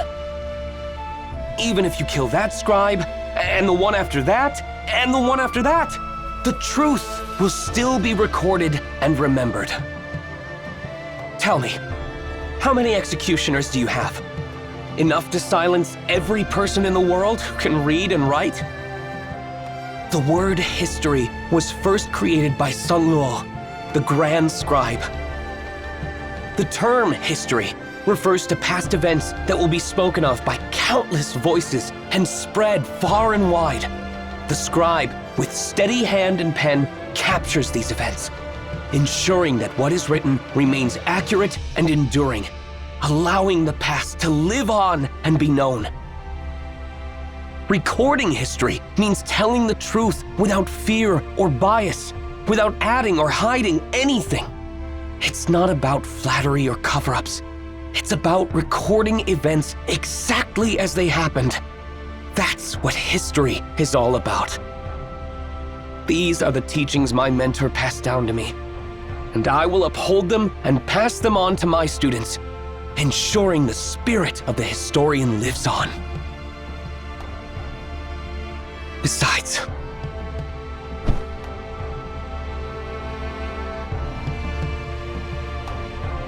a tyrant is akin to a tiger. People might flee in fear of its claws, but when there's no escape and survival is the only choice, even the weakest will fight back, even if it means facing the beast barehanded until one of them falls. Your death threat doesn't even faze me. Do you really think it'll work on your subjects? They've been trampled on and pushed to the extreme edge of survival already. What good is a death threat if your people no longer fear death? I can only hope your reign never descends to such depths. How dare you!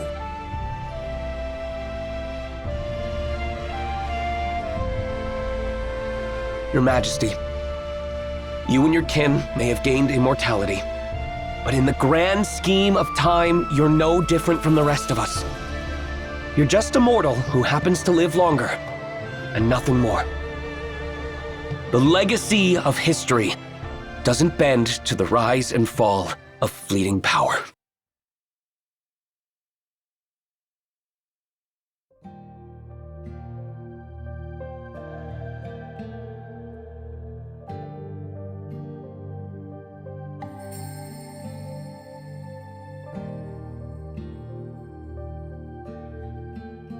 Do you know what I was reading before you arrived? No, I don't. These records, they were all gathered and compiled by Sung Luo while he was here. I spent 10 years away from Qingyu City, traveling the world. So much has changed in that time. Even now, I'm still studying those changes and trying to understand them. Do you really believe that just because the Emperor never leaves the palace, he's unaware of the world outside?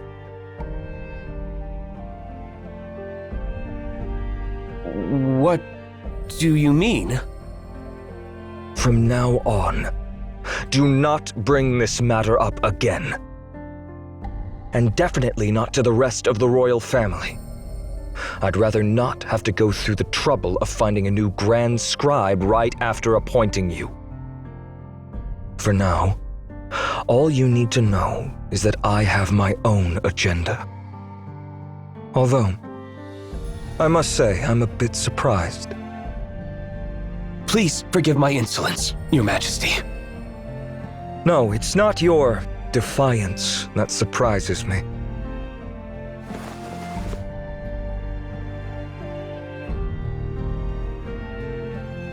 Do you see that? Your mentor carved that seal for me with his own hands. Any decree sealed with it holds the full authority of the Emperor's will. No one would dare defy it.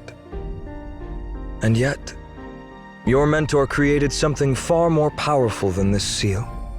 Something even an emperor must fear. The words you scribes record. Do your job well.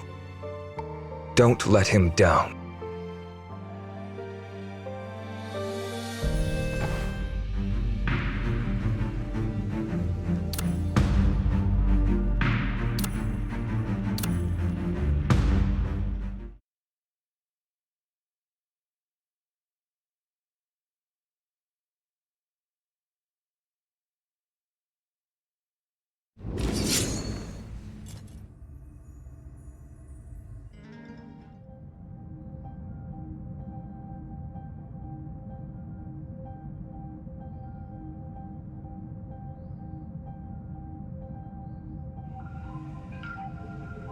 Great.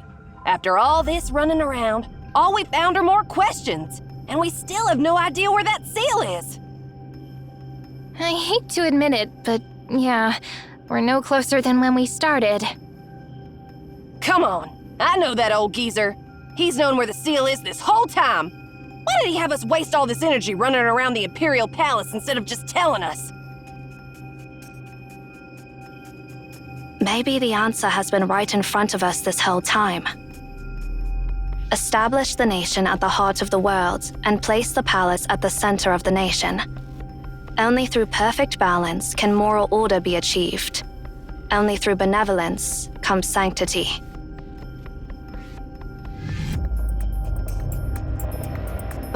You already said that, Zero. Wait a moment. Miss Zero, are you saying...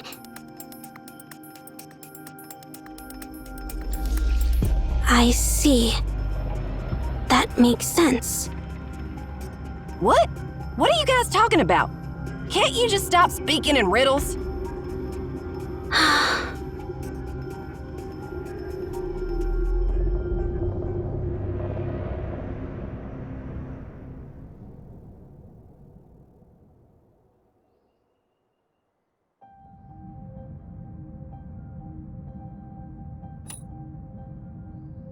The capital was built at the center of the world, with the Imperial Palace at its heart. So, where does that leave the Emperor? If you put it that way, I guess right at the center of the palace? Exactly. Perfect balance, justice, benevolence, sanctity. If we follow that logic, the Jade Seal, which represents Imperial authority, should be placed at the very heart of the palace.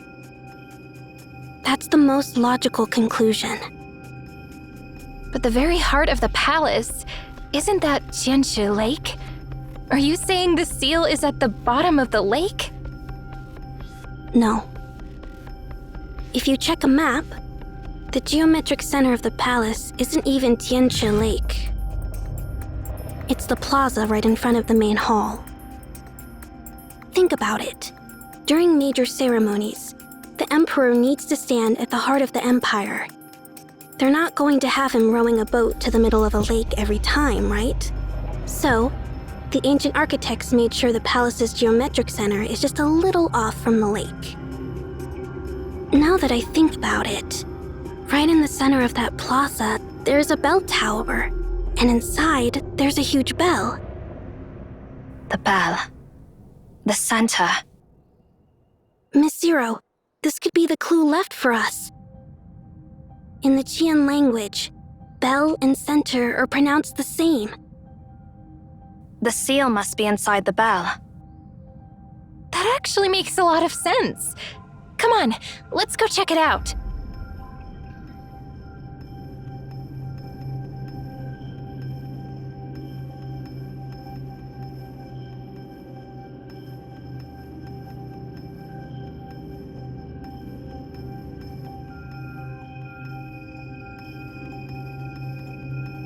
I still don't get it. How do you even hide something inside this thing? If the bell's knob is hollow, then there's plenty of room to hide a jade seal inside. Still feels like a stretch. This thing's been out in the open for centuries. You're telling me no one ever thought to check inside? No, I'm sure plenty of people did, but this isn't just any bell. It's the Zongsha bell. Even if someone had figured it out back in the day, no one would have dared to break it open. Zongsha bell? What, is it some kind of big deal? Let me guess. You totally zoned out when Jing was giving that history lesson. Legend has it that when Zisha became the emperor, he collected bronze from across the land and had Li Jun, the Lord of Weaponry, personally oversee the casting of a great bell. This bell symbolized the submission of all nations to his rule. Ever since, the bell has been kept as a symbol of his rightful rule over the realm. If someone had suggested smashing it open in front of the Emperor back then, well, you can imagine how that would have ended. And now it's a cultural artifact. No one would even think about destroying it.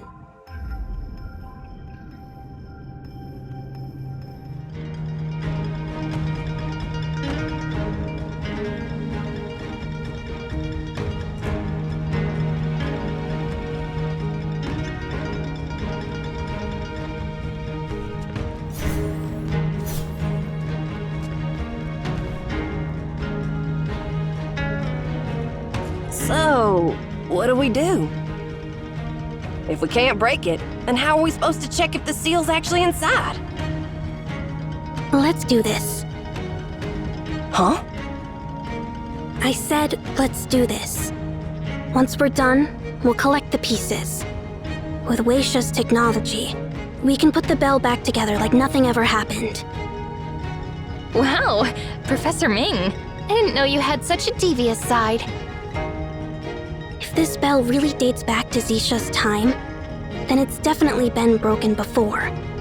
I mean, someone had to crack it open if they wanted to hide the jade seal inside. All right. Since you said so, I'm on it.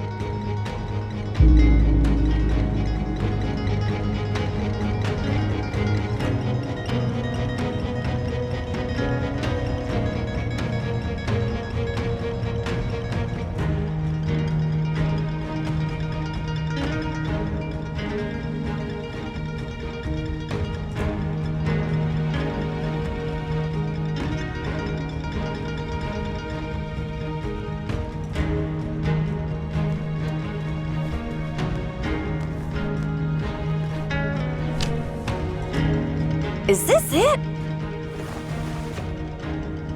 I'll leave it to you, Professor. Yes, this has to be it. Heart of the world. Let's get this back to Master Yuan Chuen immediately.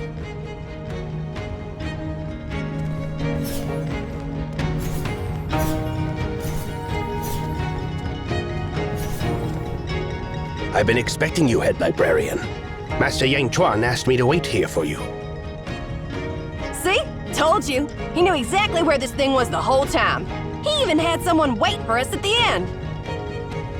Please step aboard. I'll take you right back.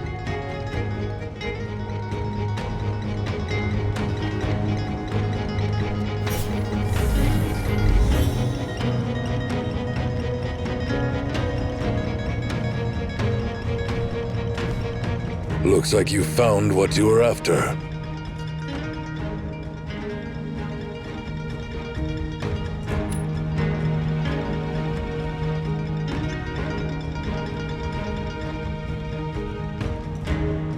All that you went through to find it, that's its true purpose.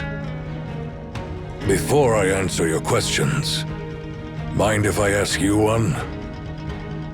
Now that you've come all this way, tell me what you think the first Emperor, no, Jixia, is really like.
Looks like someone else who needs to answer that is on their way.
I'm fine, Yuli. Don't hurt him. Yes, Master Yuan Juan.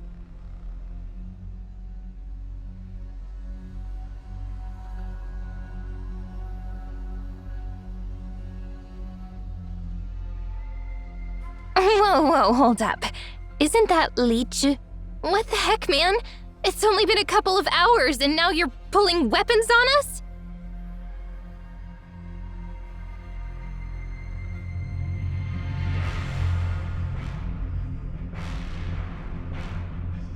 Give it back.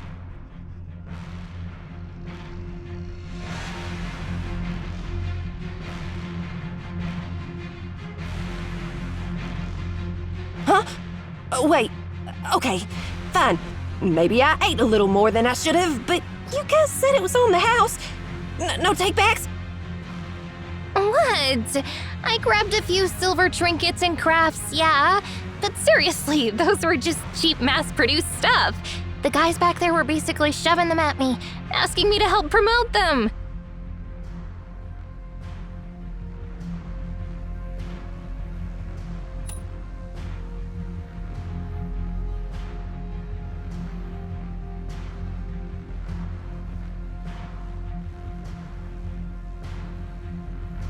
Give me the Jade Seal.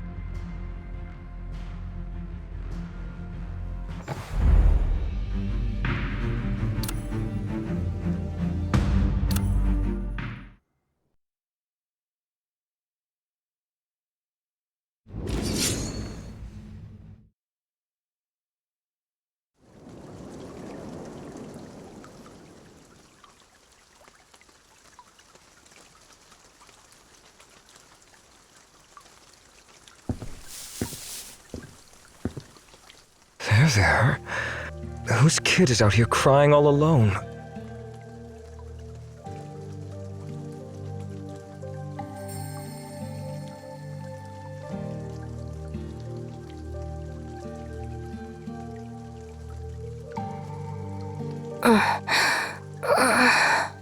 Who are you?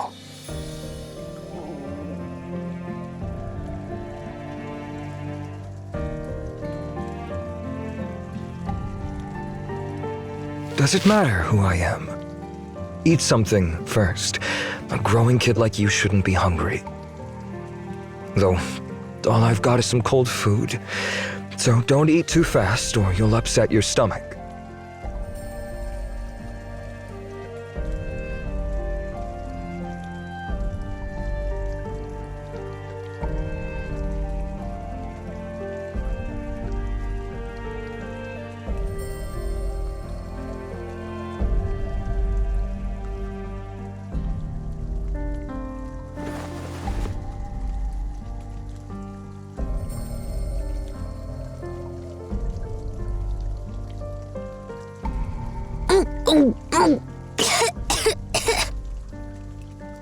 Easy there, kid.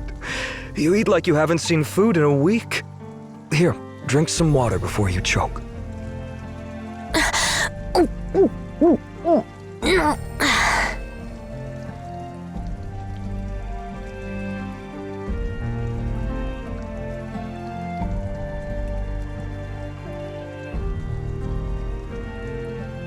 Thanks, but, this is the Zenless clan's rear mountain. What are you doing here? Did you get lost? Today's Qingming Festival. I'm here to clean up the tombstone and pay my respects. Clean up the tombstone? Whose tombstone? This land's always been part of the Zenless clan's territory. Is your friend from our clan? You could say that. What about you? Why is a kid like you out here all alone in the middle of the night? Don't tell me you're out for a midnight stroll.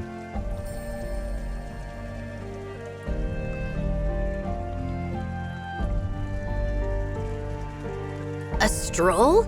Kinda weird way to put it. Who just goes out for a stroll in the middle of the night? I got in trouble, so now I'm stuck here guarding this place as punishment. Oh. Punished? At this time of year? Don't tell me you broke some kind of ancestral taboo. What? No! I actually did exactly what they told me to do today. But when I asked for a reward, they got mad at me. A reward? What kind of reward? My class is going on a trip to Sangling City this weekend.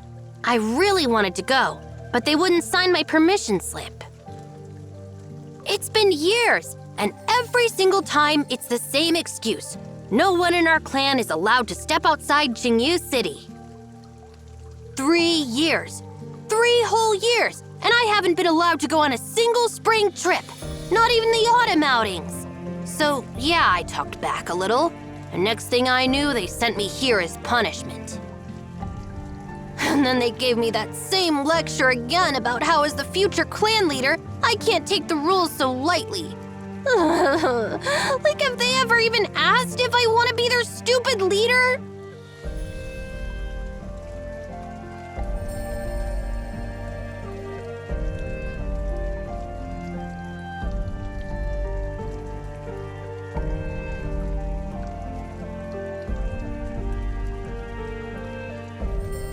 Seriously, these rules are kind of ridiculous. They won't even let a kid go on a spring trip. Like, who does that? Taking away the simple joy of eating snacks on a bus. Sounds like a bunch of stubborn old fossils to me.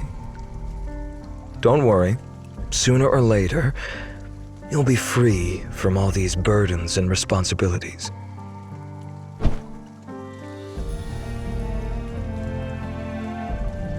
What do you know? Don't talk bad about our rules. Our clan has our own way of life, and we don't need some outsider telling us what to do. But...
I'm sorry.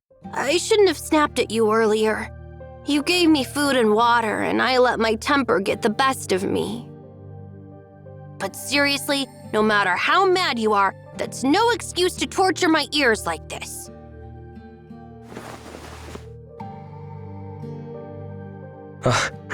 Was it really that bad?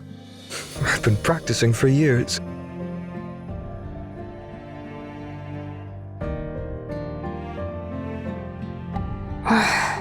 Let me try. Oh, you know how to play. No, but I learned how to play the recorder at school. It's probably not that different.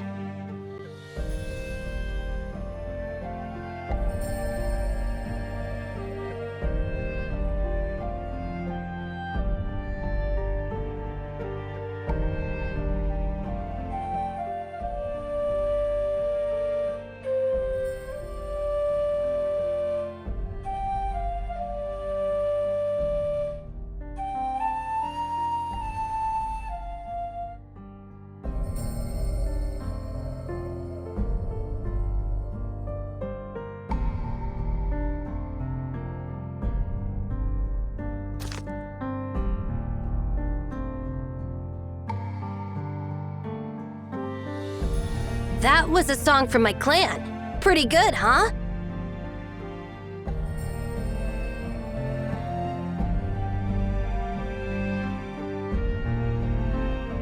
It was beautiful.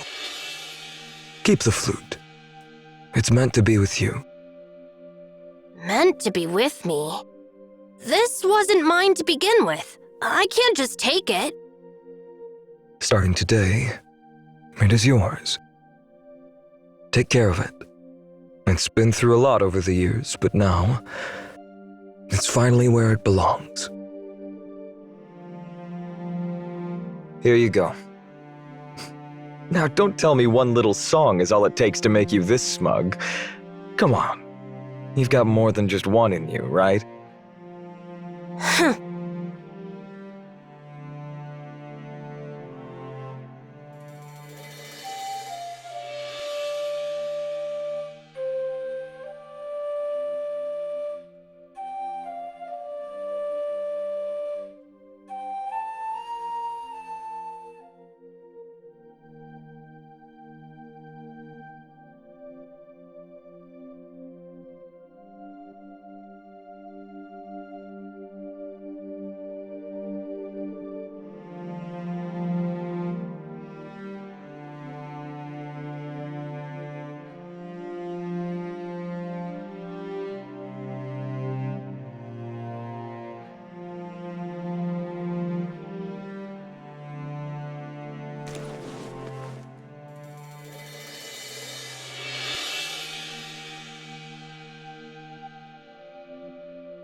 My people.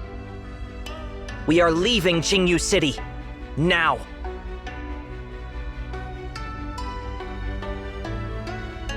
Brother Chi? Sure? Li Sure? Are you serious? But what about the ancestral law?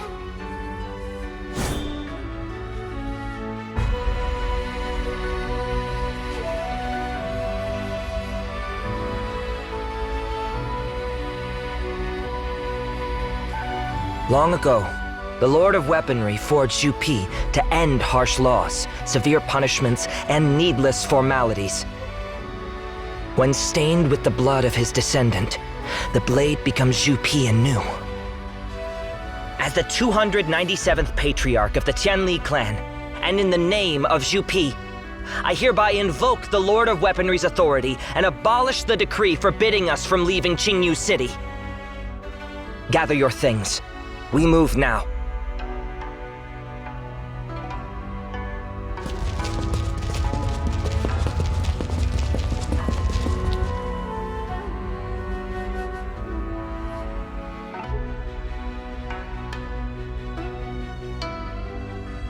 Patriarch, I know this isn't the time to worry about possessions, but there are a few ancestral artifacts we really ought to bring along. They're small and won't take up much space. You know we're responsible for preserving and protecting them. If anything happens, it won't just be our problem. The Bureau of Cultural Relics will have our heads for it. You know, I'm not trying to add to your stress at a time like this, but you know as well as I do that our finances aren't in great shape. If we get fined on top of this, well, we'll have to take it out of your pocket money.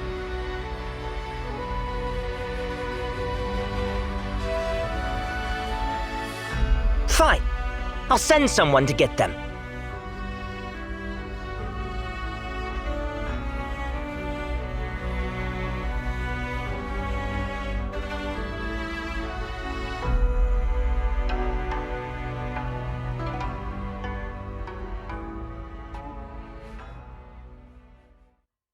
Why is it taking them so long to get back?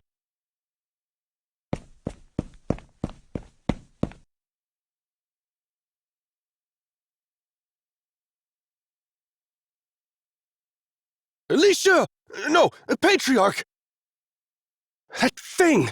The one we kept in the Ancestral Temple! It's gone! The one in the shrine? Do you mean...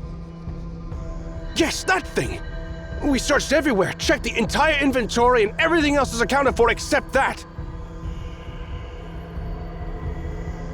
Forget it. We don't have time for a full search right now. Just go. But... We'll look for it later.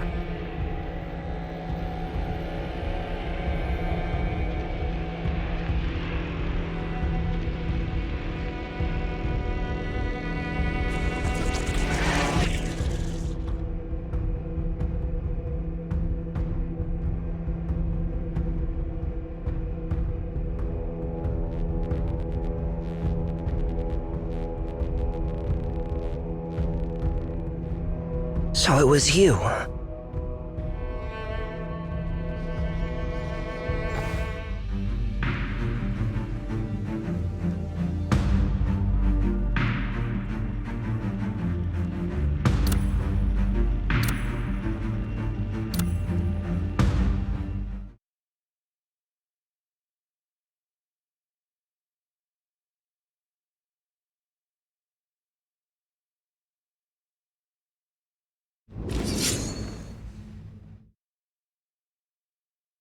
Hand over the Jade Seal.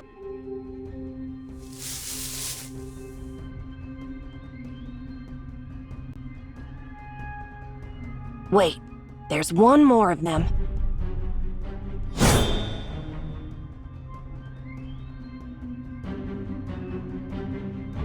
See ya.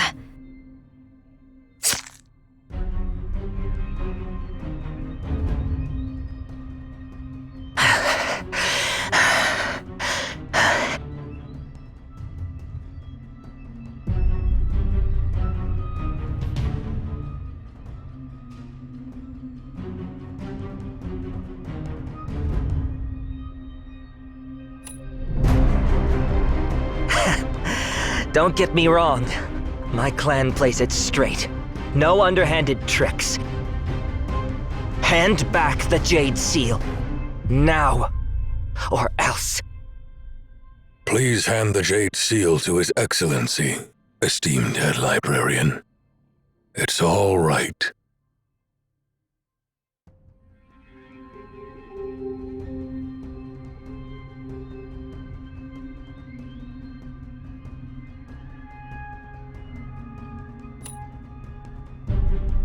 Huh? You...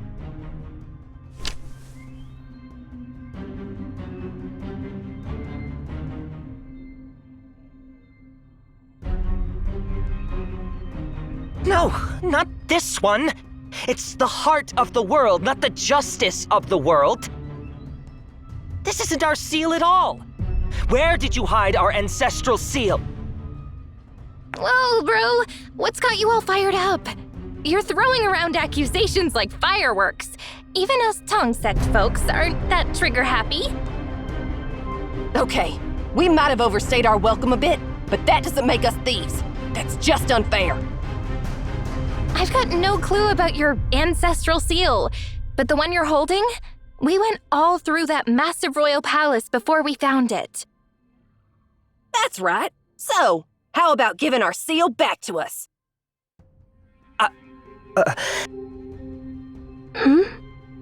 Justice of the world? Only through perfect balance can moral order be achieved. Only through benevolence comes sanctity. Justice will prevail at the heart of the world. So, there are 2 Jade Seals? What's going on here, Messy Yuan Twin? Truth is, there were 2 Jade Seals from the beginning. The one with Heart of the World, possessed by Jixia, and the one with Justice of the World, carried by Li Jun. Both were crafted by Tong Luo, the first scribe ever. The one with the words Heart of the World were once owned by the Emperor. It meant he was the heart of the world, and his word was law.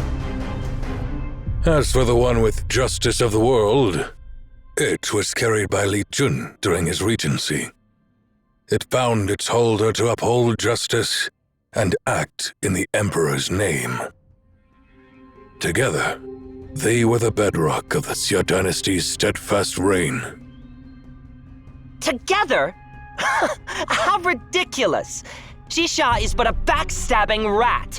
He exiled us and tarnished our first ancestor's name. If it weren't for him, our clan wouldn't be restricted to such a remote corner.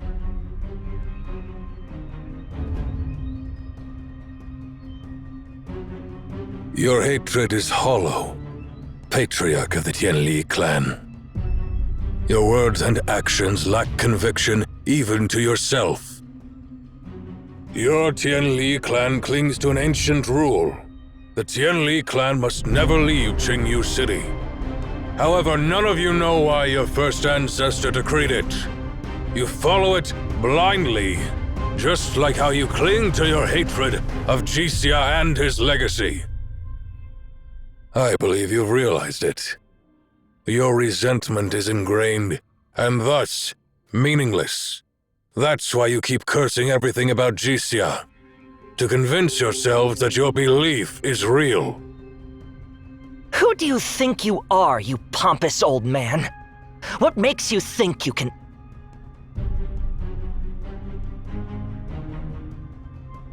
Because I can give your hollow hatred a solid reason. You...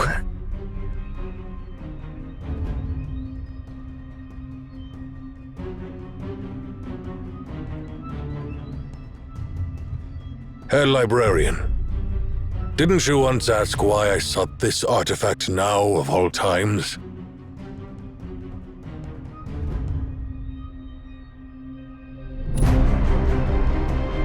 Exactly. It doesn't hold the key. It is the key. Surely you realize that the first Emperor wasn't the only one who gained immortality, right?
Well, let me tell you how this story ends. The Eternal Palace's rise was also the Immortals' fall.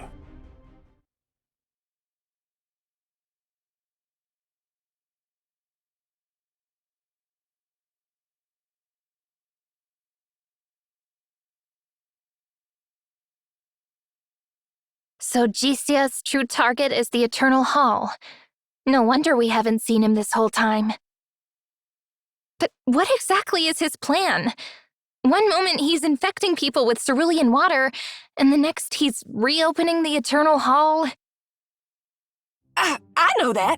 I got a call earlier, and the guy said, "Hello there, this is Shisha. I'm still alive, and I'll reclaim my throne with 100,000 terracotta warriors. Wire me $2,000, and I'll name you my right-hand man once I'm back to my throne." Huh? Isn't that the most basic scam? Did you actually fall for it? I couldn't figure out mobile banking, so I asked Sling for help, and she ended up uprooting the whole fraud ring. Ugh. Anyway, Jisia's definitely plotting something huge. He can't seriously be gathering a bronze army to take over the world, right? Seriously, what's even going through your head? If that's really his grand plan, why wait thousands of years? With the way things are looking, I'm worried Sisha might have already made it to the Eternal Hall. We've got to find him as soon as possible. By the way, bro, don't you have something to say? I shouldn't have snapped without hearing the full story. I'm sorry. But I won't fully believe Yuan Xuan's tale until I check it out myself. Easy fix. Let's check your clan's sacred lands. Then we'll know if Master Yuan Xuan was telling the truth. The earthquakes are getting worse. Let's just hurry to the ancestral home. I really don't want overtime today. Please lead the way, dear patriarch. Follow me.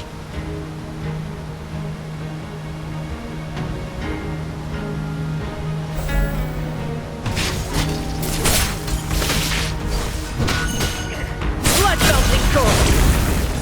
Flooding to fry!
I mean, Patriarch!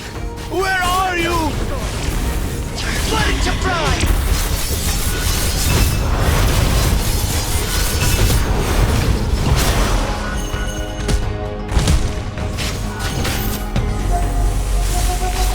I am the place! Holy cow! Finally found you, She. What's happening? Didn't I tell you to evacuate? By the ancestors' beards! A bunch of terracotta soldiers just rose from the mountains! Wait, what? Seriously? Sorry, but I've got to go. Just follow my lead. Our youngsters are holding back those warriors on our tail. Come on, Patriarch. They need backup. Wait, hey, why the rush? We're not about to twiddle our thumbs here.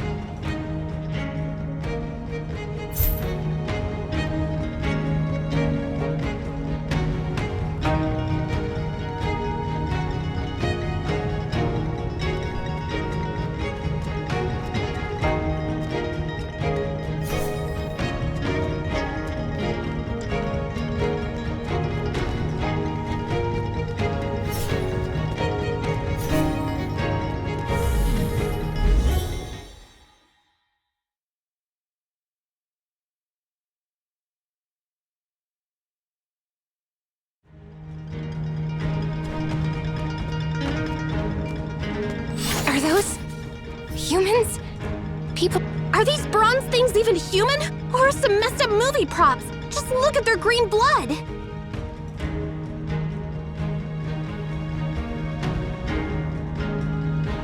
Oh, come on! Is this a hidden camera prank or something? Where's the crew?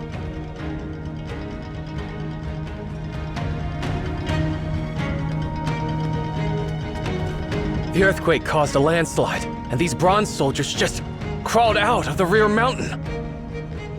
We barely trapped them in our ancestral home.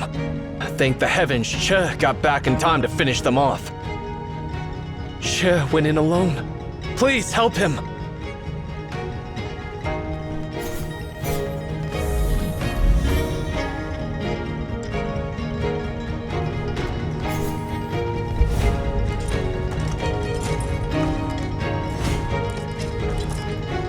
We're here to help, Patriarch.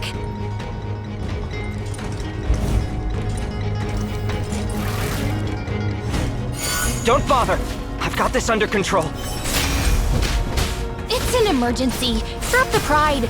Let me do a special report at your ancestral home later, and we'll call it even. Yeah, treat us to a feast and we're square.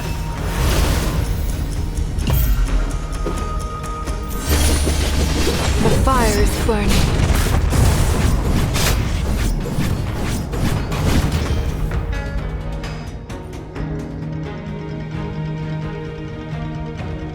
Something is wrong. These things, they're not human. Not anymore.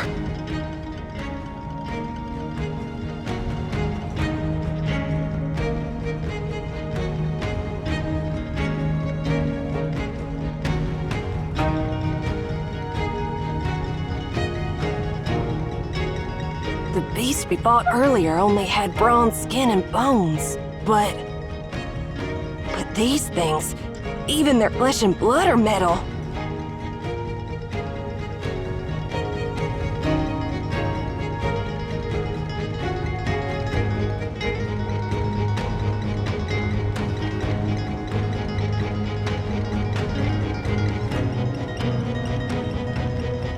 These garments are ancient soldier uniforms from at least 1,000 years back.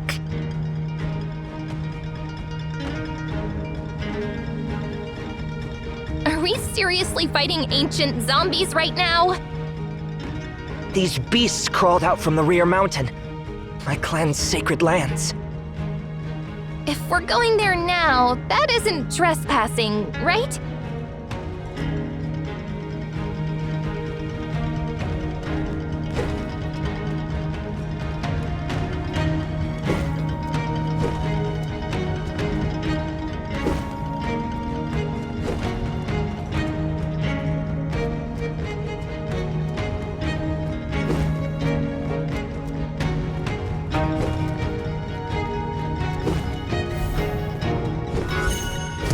Blooming from the flames.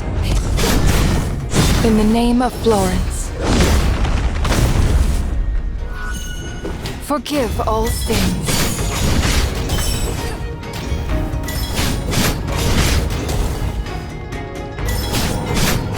Here we are, the sacred lands of my clan.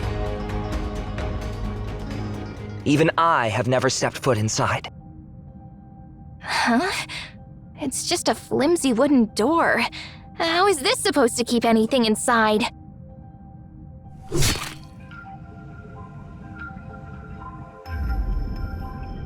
The door is recent. Behind it lies a stone gate.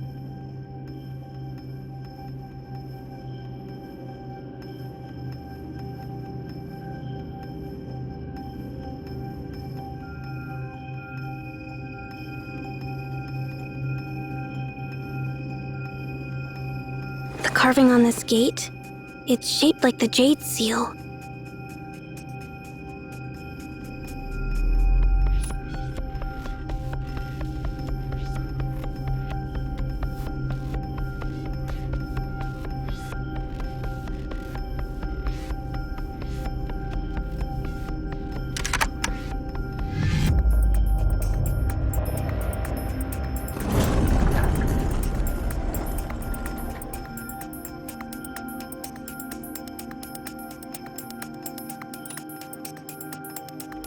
So, the entrance to the Eternal Hall is actually hidden in the Qianli clan's sacred lands.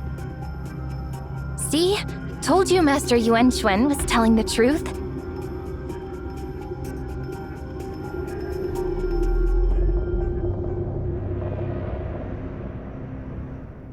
Well, let me tell you how this story ends.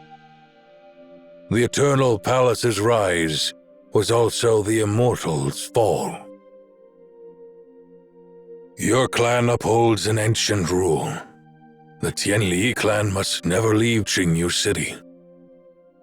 While this ancient rule was initially set by Li Jun, you didn't follow it merely because he was your first ancestor. Every generation of the Qianli clan abides by this rule, because you're not just gravediggers, but also tomb keepers. Indeed, the mysterious Eternal Hall truly exists. It's a hideaway, crafted by the immortal royal family to live forever in seclusion. The Eternal Hall sits at the heart of Mount Tianshui below Heavenly Lake, known as the Heart of the World. The construction had to be kept entirely secret from the outside world.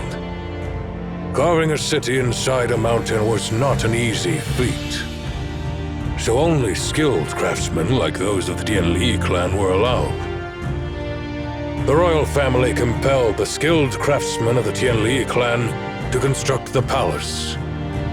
On its completion, the clan was to be sacrificed as an offering to the heavens. After Li Jun's demise, the royal family took the Justice of the World seal. They modeled the hall's entrance after the seal's shape, making the two seals the keys to open the hall. However, before the hall's completion, someone freed the captive Qianli people, returned Justice of the World Jade to them, and led them away from the Eternal Hall. Who was that person? Well, it was someone who turned the Eternal Sanctuary into a tomb.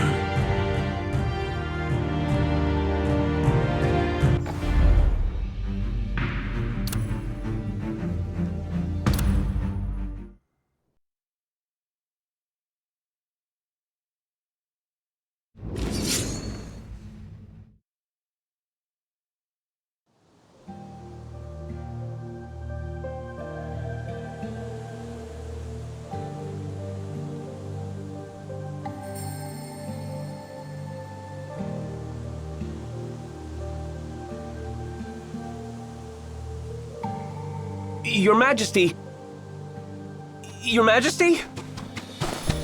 Please slow down! I'm not built for running!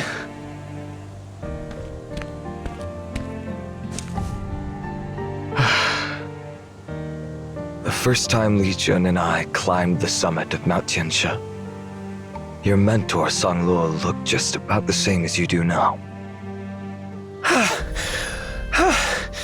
Well, I am a civil official, after all. Where does this path lead? Are we heading down the mountain? Only half true. So, why'd you call me out here in the middle of the night? And keep it a secret from everyone else?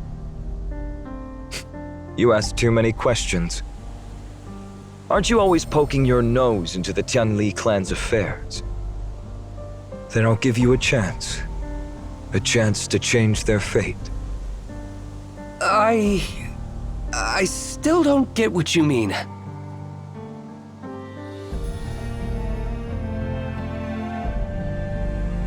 We've wasted enough time already. We need to get this done before dawn.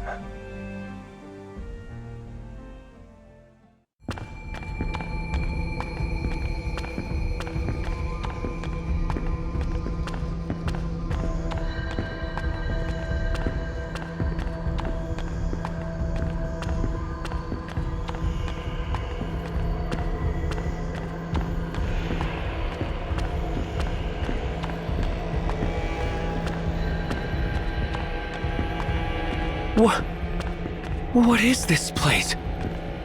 A secret like this has been under Qingyu City this whole time, and I never knew?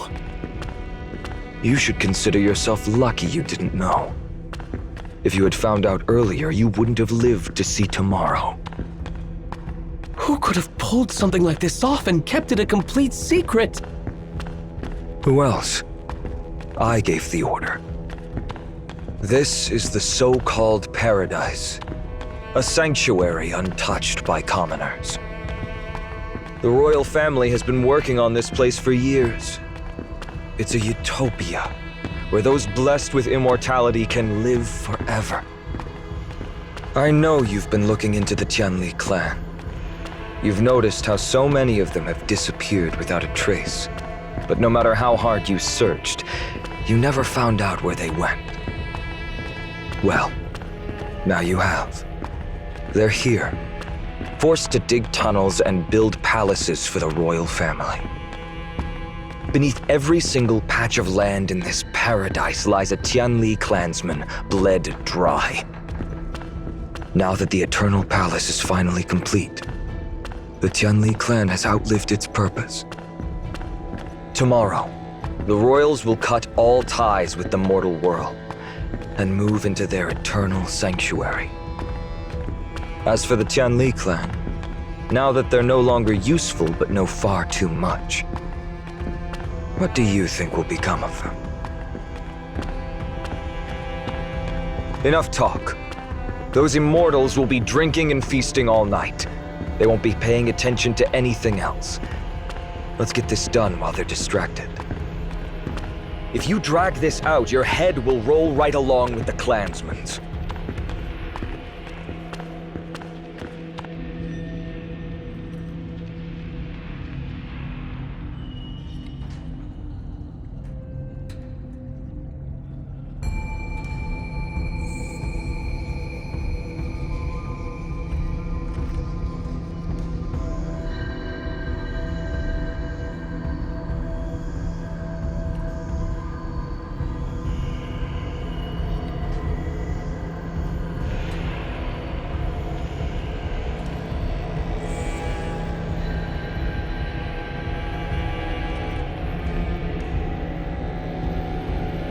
Your Majesty!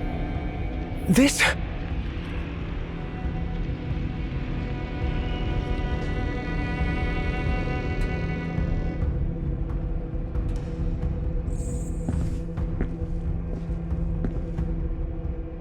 You've suffered long enough.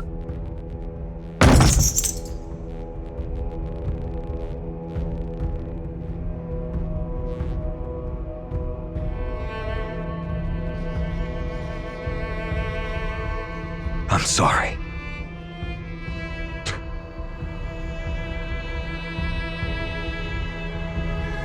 How dare!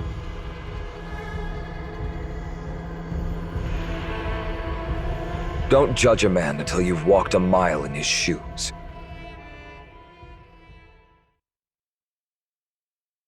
I won't make excuses, and you don't have to forgive me. At sunrise, the royal family will have you all executed as a sacrifice to mark the completion of the Eternal Palace. That's all I have to say. Whether you believe me or not, whether you stay or try to run, it's all up to you.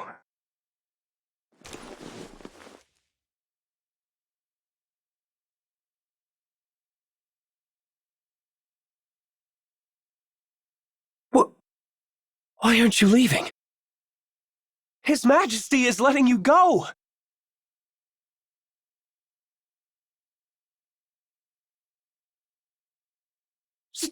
Stop! Right there! What are you trying to do?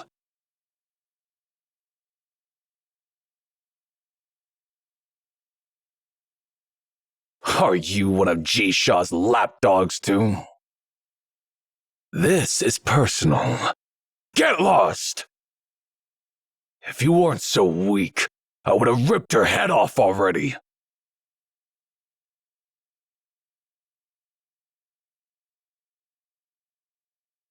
You want to get revenge on the Emperor? Move. You know exactly what I'm gonna do. My family's gone. All 6 of them. My clan. So many dead. The blood of the Lord of Weaponry. It's all on this tyrant's hands.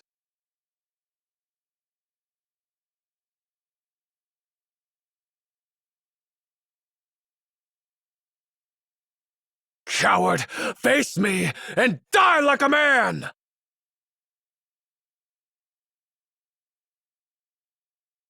I'll say this one last time. Move! I can't. Things might not be the way you think they are. I've gone through every record, every decree, and every archive from the years before and after Li Jun's regency and His Majesty's return. There are too many inconsistencies. Some things just don't add up. This part of history has been concealed and altered. Even His Majesty doesn't have all the answers. No one really knows what happened. Especially when it comes to the Regent's death, it's still a mystery. But I found one undeniable truth. When the Regent died, the Emperor wasn't anywhere near the palace. He was miles away, not restoring order like the royal family says. So at the very least, Li Jun's death wasn't...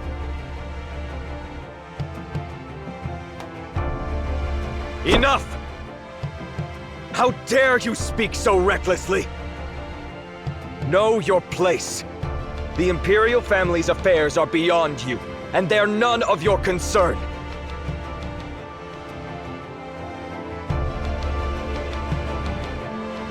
Kid, who are you? I am the new scribe. Scribe? So, you're Changlor's successor? That's right. He was my mentor. I heard Changlor was dead. Is that true? Yes. Before I left for Qingyu City, I buried him myself.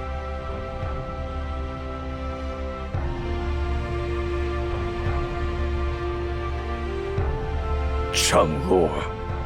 He was the only one in the entire G-Clan who dared to speak up for my people. The only one who stood by Li Jun.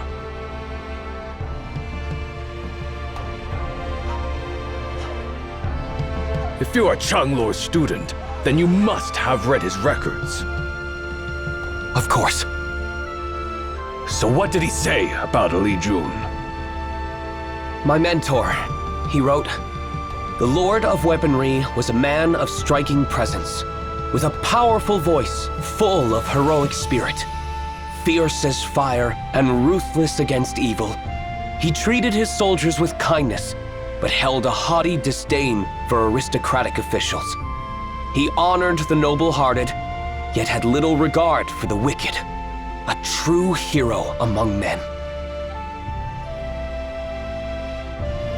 So, what about Ji-Sha? What did he say about him? My mentor said, "The Emperor is a man of great strategy and an approachable nature. He wields his sword with unmatched skill and commands hundreds of vassals with a flick of his whip.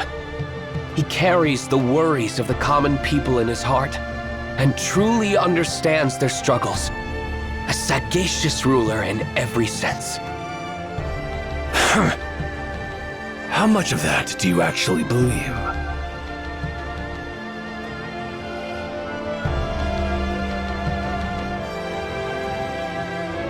My mentor would never betray the words he etched into history.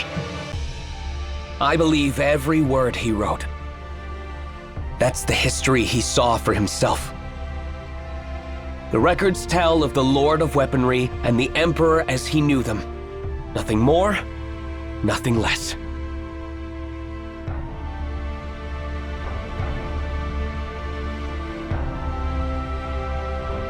Hey, Jisha! You'd better thank this kid. I'll let you keep your pathetic life today, but only because of Chengluo. Everyone, move out.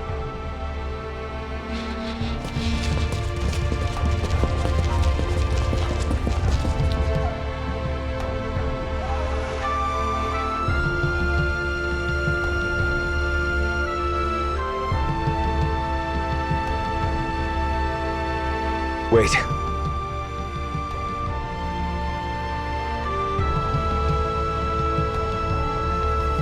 This belongs to you. Take it back.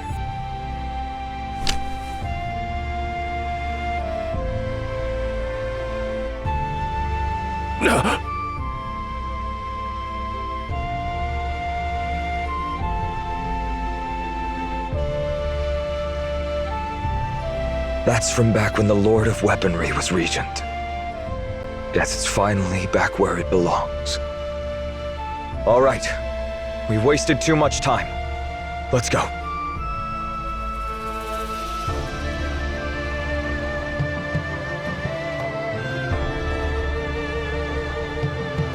Hey, kid. I owe you a thank you. Sunlo really did raise a good one. Bringing you here wasn't a bad call after all. Wait. You mean you saw this whole confrontation coming all along? You're giving me too much credit. I'm not some all-knowing god who can predict every little thing. But I can make a solid guess about how people will react under certain conditions. I just put the right pieces in place and adjust as things unfold. That said, you went beyond what I expected. You did great. When the sun rises the day after tomorrow, meet me at the foot of the mountain. No questions for now, okay? Yes, Your Majesty.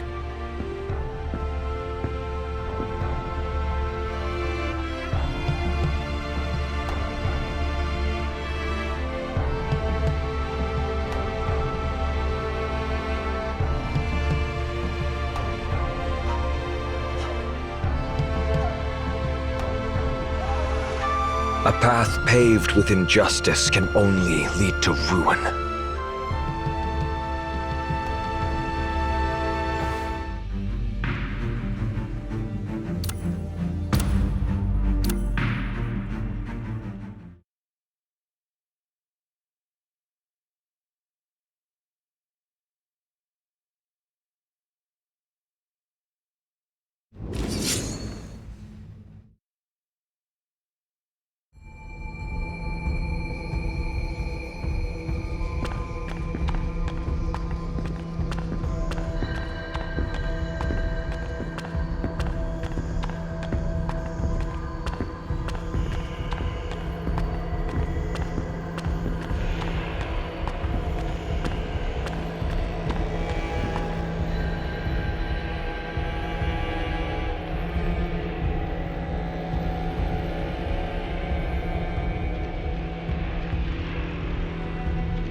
Have these candles been lit for thousands of years?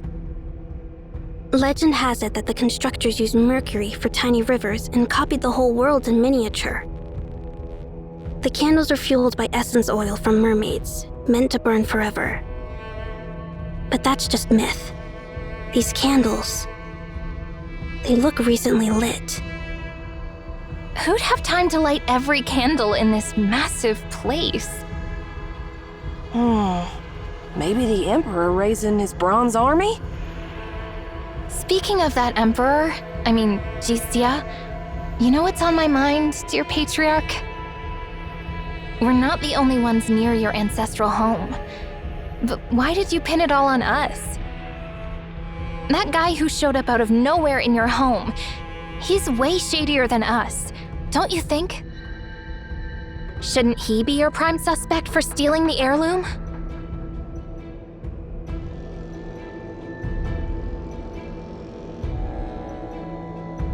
Maybe he's just more likable than you lot.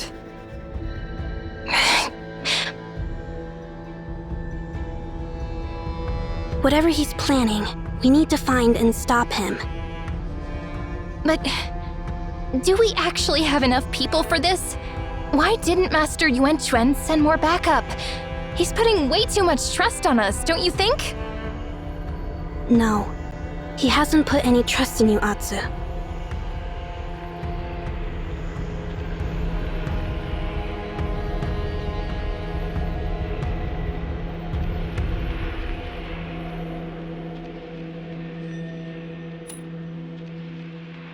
Yes. Let's not dwell on this. This is our sacred land, and I'll take full blame for whatever happens here. Time to head out.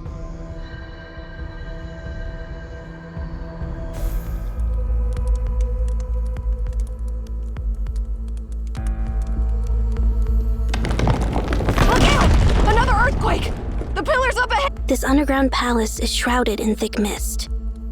Use the mist-clearing lamp to absorb the mist, then release compressed air to shatter those crystals.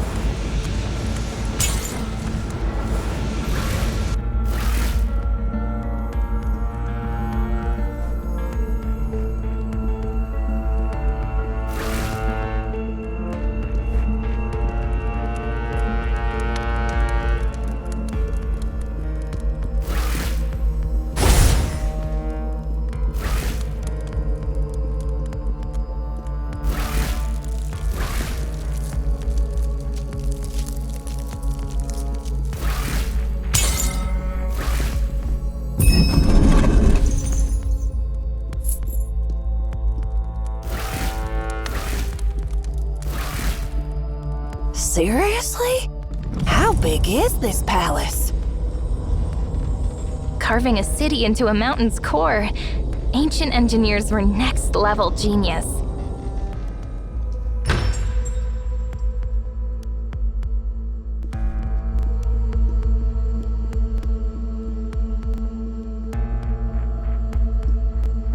These warriors. Shh! Keep it down! Let's not attract their attention.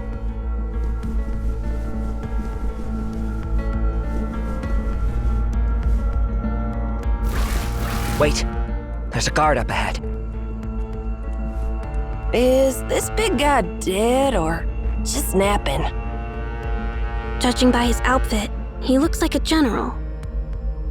Zihong. Oh, right! Remember the stone tablet? Year 55 of Sha. Earthquake damage to the walls. Laborers conscripted, 4,500. Executions due to substandard work, 109. Overseers, Prime Minister Xi Xian. Grand General, Xi Hong. Minister of Works, Xi Qi. So, this guy is Grand General Zihong? If I recall correctly, Zihong was once Xisha's right-hand man. During Li Jun's reign, he rebelled against Li Jun and captured him. Just another immortality-obsessed coward. Shh, let's not disturb them. Who knows if they're out cold or just napping? Let's keep moving. And you, Professor Ming, save the history lecture. We're not on a field trip. I see a massive gate ahead. Let's check it out.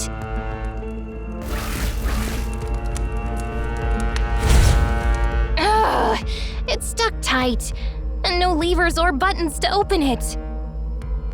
Hey, dear Patriarch, can you work your magic once more? This gate's solid, at least a foot thick. Breaking it down? Think again, it'd take ages, and definitely not quietly. Never around when we need you.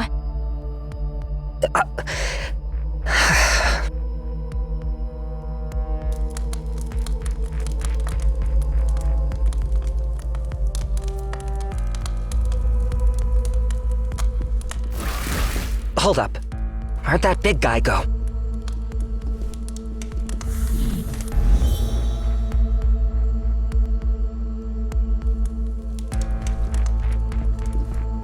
The fog is thick here. Hold your breath and be careful. Shh. Keep low. I heard something above us.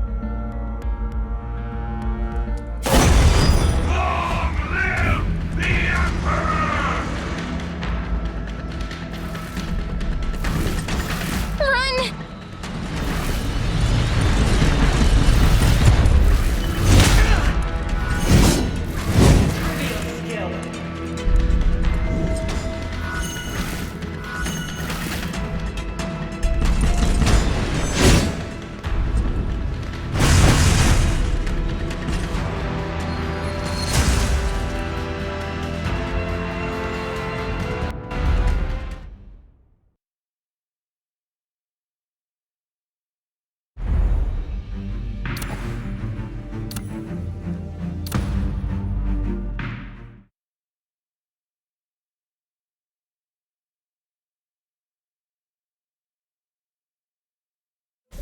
Finally ditched that big guy.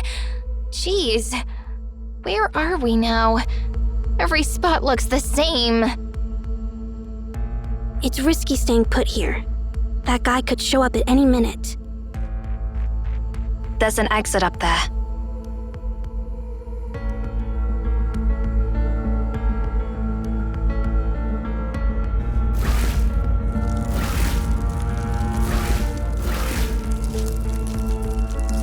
But pulling that lever will set off all the mechanisms at once. I see a hexagonal sensor over there, like the one at Kangjang Pavilion. Must have been made by the same craftsman. This one likely links to some mechanism too. Freeze it with the mist clearing lamp to halt some of the mechanisms.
Hold up. Isn't that the Grand General? Is he parading his troops here? Emperor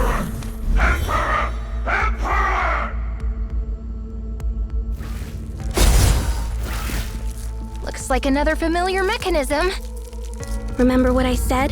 Scope out the area and figure out which mechanisms to activate and which to leave untouched.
place is getting hotter! Even if those bronze zombies are immortal and have lost their human side, they can sense the heat rising, right? Seriously, how did Jisha's architects get away with building the Eternal Hall in this oven? No protests? Well, that was ages ago after all. When construction started, this place probably felt cool and pleasant. You're saying the temperature raised over the years?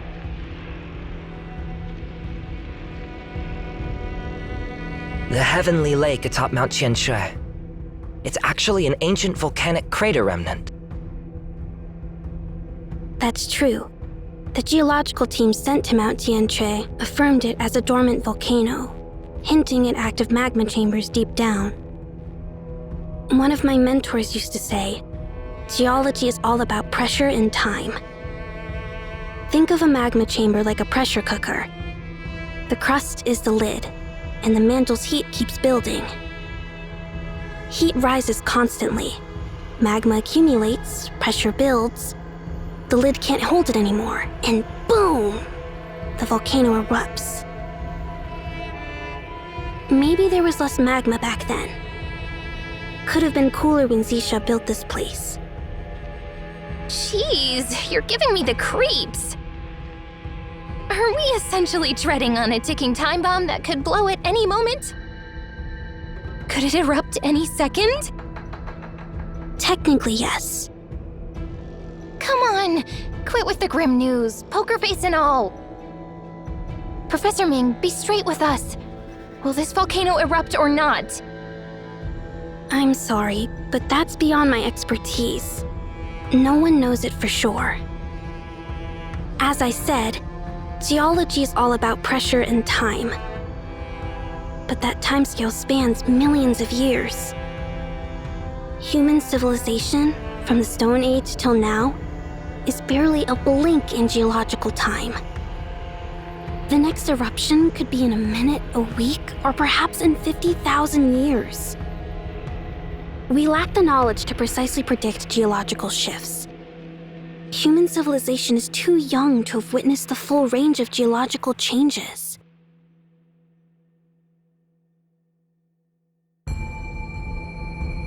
Phew, can we wrap this up?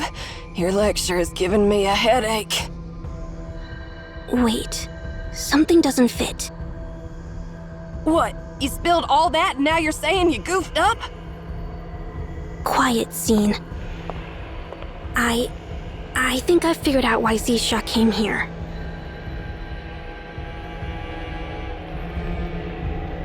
Stop the cryptic act! What's the deal? If, and it's a big if Mount Tianshui erupts again after being dormant so long, what will happen? What will happen? We get roasted alive, obviously! Roasted?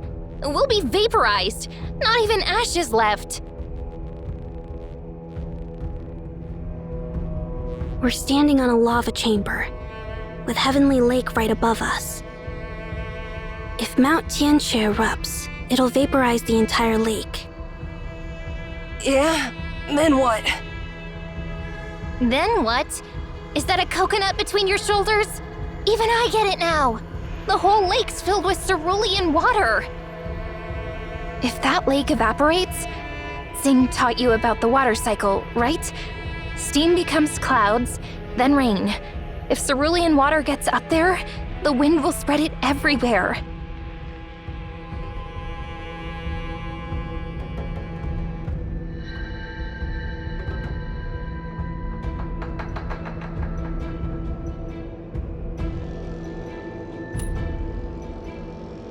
That cerulean rain would shower immortality across the continent. Heck, the whole planet! Ah, now it clicks. No wonder Jixia wasn't bothered about Sanglin City, or Jingyu City. He had his sights set on Mount Tianshui and Heavenly Lake from the get-go. He didn't bother with us because he's playing with the forces of nature.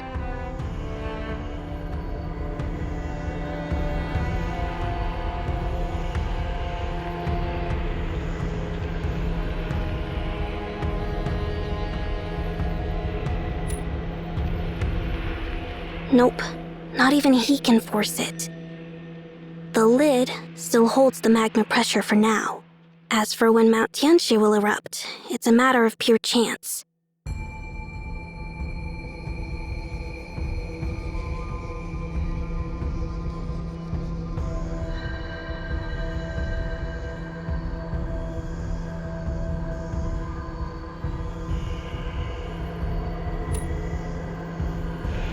Something feels off. He's got an ace up his sleeve, but I can't quite figure it out. In theory, to set off an eruption, he'd have to break through the rock above the magma chamber, like popping a pressure cooker lid. Break through the rock? Think dynamite could do that? Theoretically, it's possible, with enough dynamite on hand. But pulling off such a massive blast needs tremendous amount of manpower, explosives, and machinery.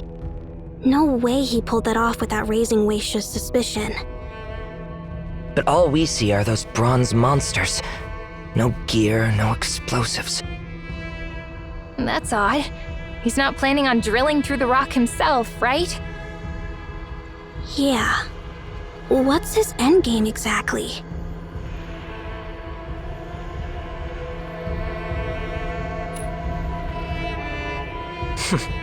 This never-ending tunnel is finally coming to an end.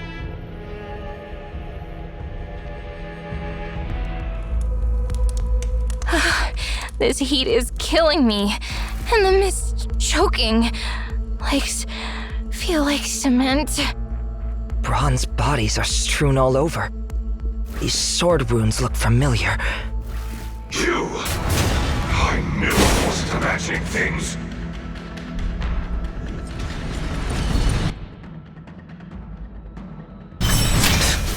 That's it? Hurry, before he recovers!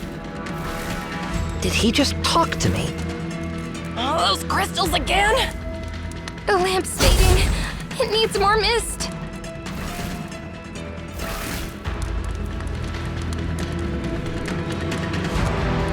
His Majesty wouldn't have turned on us if not for you! Your Majesty, why choose these maggots over us? Hey, Patriarch! He's gunning for you now! Your call!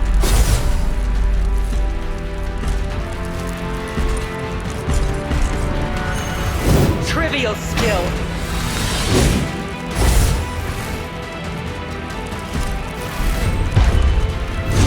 Trivial skill!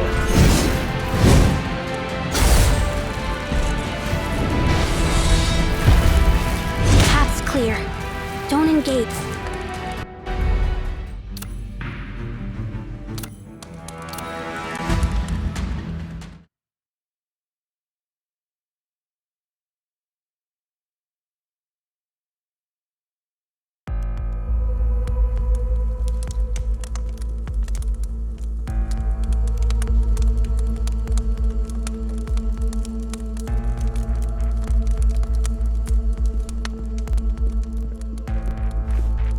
What are these things?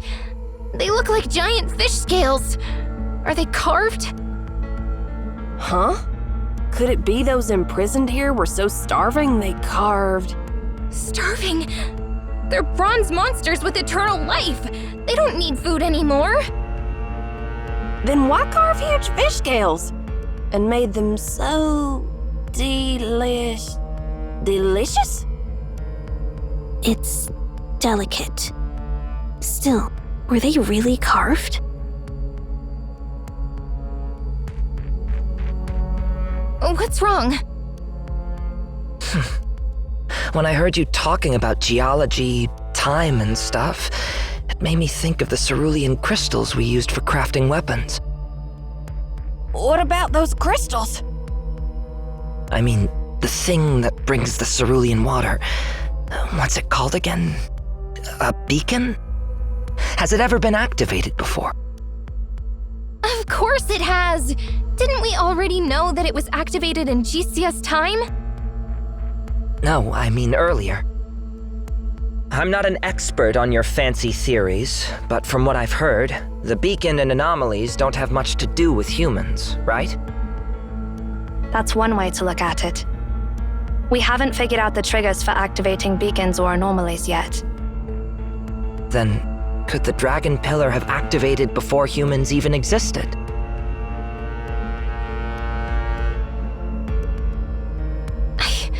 I've never thought about that. Technically possible. Are you suggesting... If some prehistoric creatures drank the cerulean water and became bronze monsters? That just doesn't add up. Because if they did, they'd be immortal and still around today. But there are no bronze monsters anywhere. Didn't you mention volcanic activity? How long has Mount Tianshui been active? Since around 80 to 120 million years ago, or perhaps even earlier. Its formation dates back to the Mesozoic era or beyond. If that's the case, its eruptions would likely have wiped out those bronze creatures. Perhaps the cerulean crystals our ancestors discovered in Heavenly Lake are actually remnants of those ancient beings. Logically, this is quite possible. What was that you said, Atsu? There's no bronze monsters anywhere, right? Maybe it's premature to jump to that conclusion. Let's think about Leech's words. What if some creature survived all those volcanic eruptions? What if there are still Mesozoic creatures influenced by cerulean water still alive today? Hey, stop being a scaremonger. I'd call it reasonable speculation.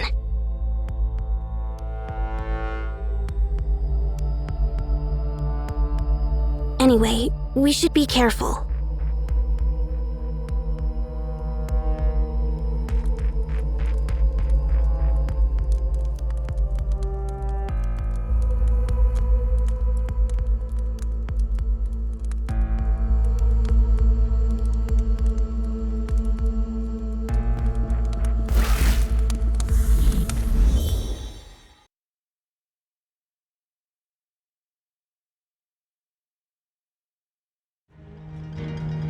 Seems like we have to squeeze through these bronze warriors. Stay quiet. Don't wake the dead. Why bother? If they wake up, we cut through them. Trivial skill!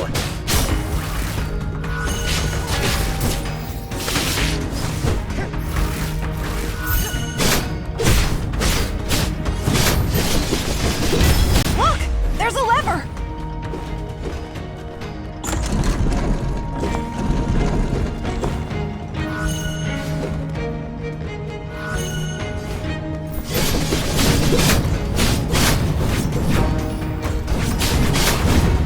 This path is blocked by those bronze warriors. We've got to detour.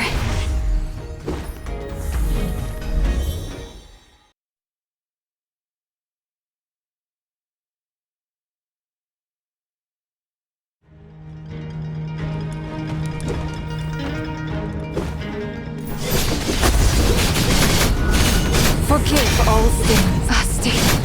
I'm fine. Forgive all sins.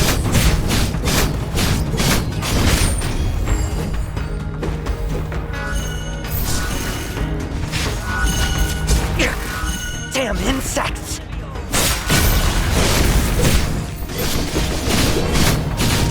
Blooming from the flames. In the name of Florence.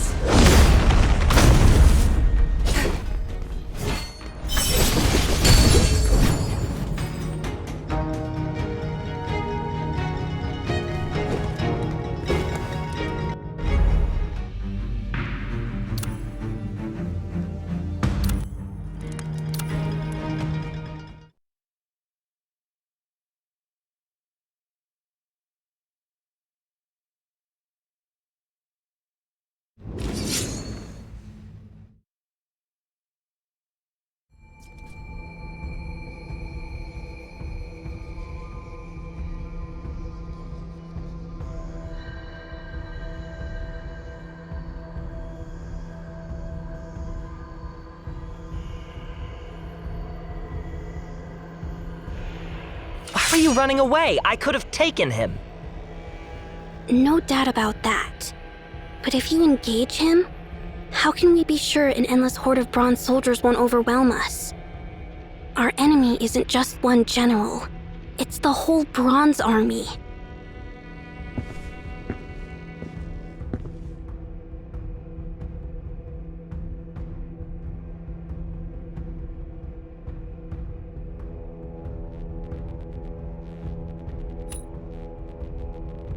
I'm good.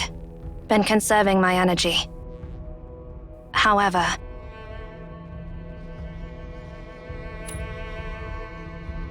On's been quiet since we arrived. I'm not sure what awaits us at the core of this palace.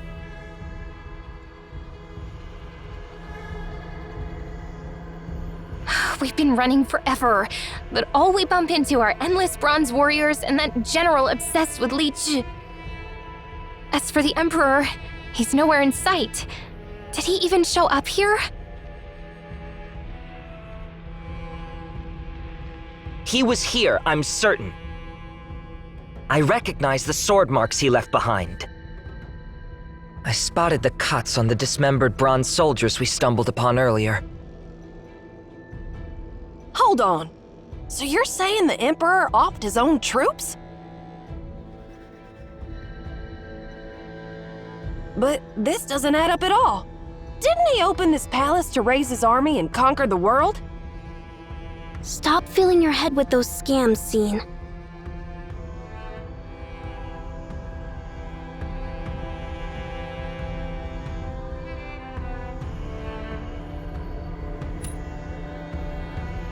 Yeah, he ranted something about betrayal. Seems like he's holding a grudge against his emperor. And what's wrong with that guy? He went berserk the moment he saw you.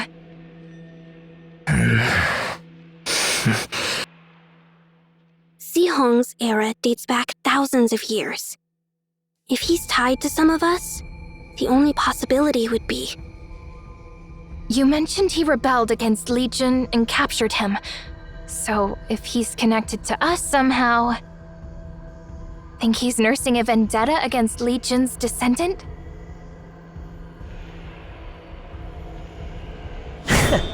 Let's test whose weapon's sharper. His spear or my sword? How much longer we gotta run? Not far now. The heat is escalating. We must be close to the core of the Eternal Hall. If that pesky general dares to hassle me again, don't hold me back. Fine, I'll let you handle it.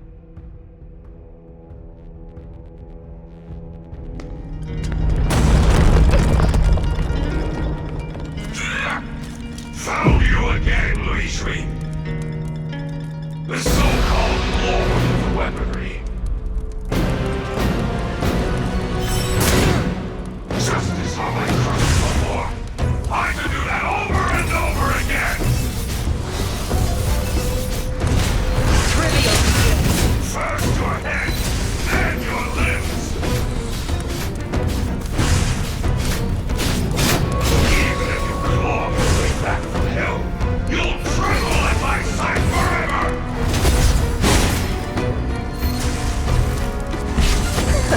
With those rusty mitts of yours? Give me a break. It's you who should kneel.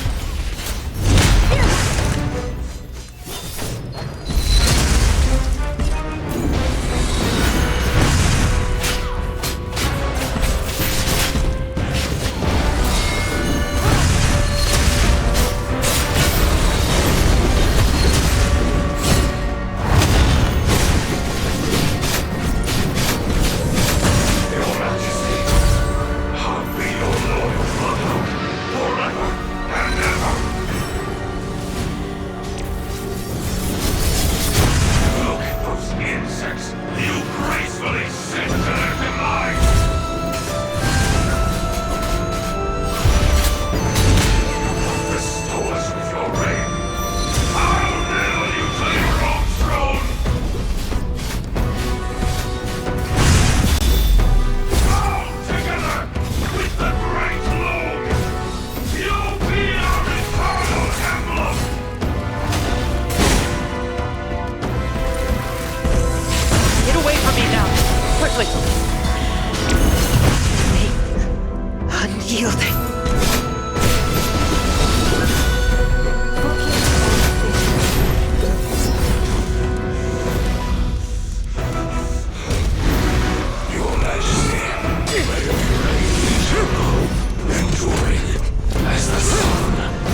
A soldier who doesn't honor their weapon isn't a true warrior. We, the Tianli clan, will never fall to scum like you.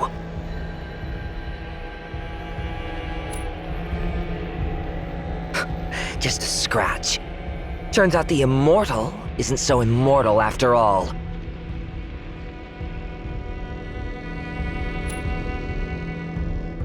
Besides the gibberish? Yeah, he did mention something. The Great Long. Long?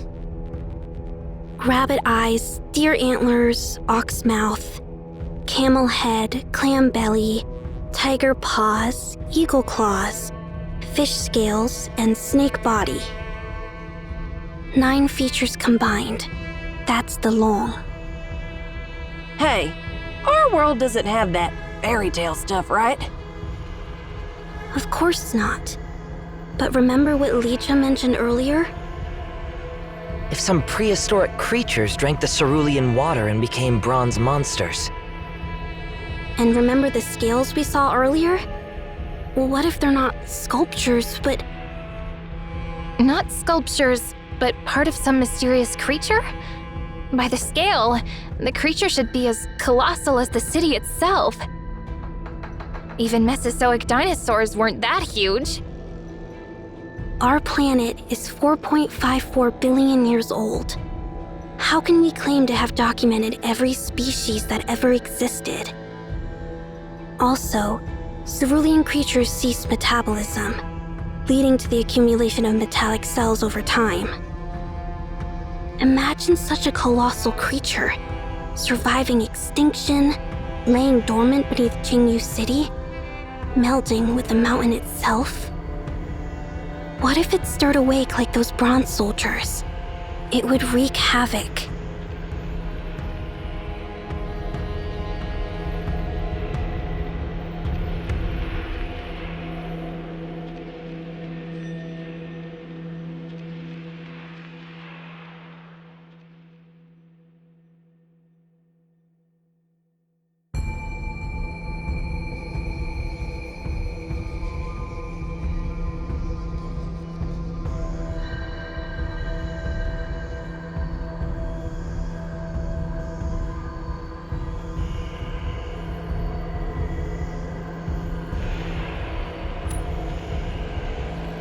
I understand.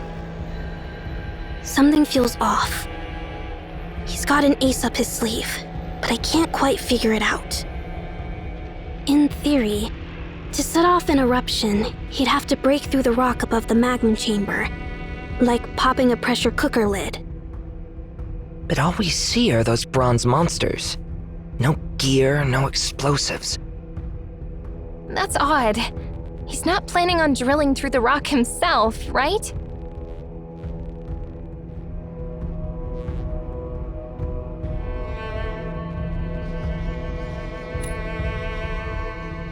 To shatter the Earth's crust.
Long live the Emperor! Long live the royal bloodline! Long live the Emperor! Long live the Emperor!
My loyal kin.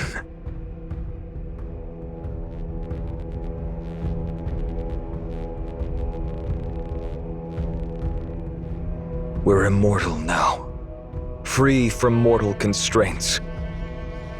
With our eternal sanctuary, we'll rule in celestial peace for eons to come.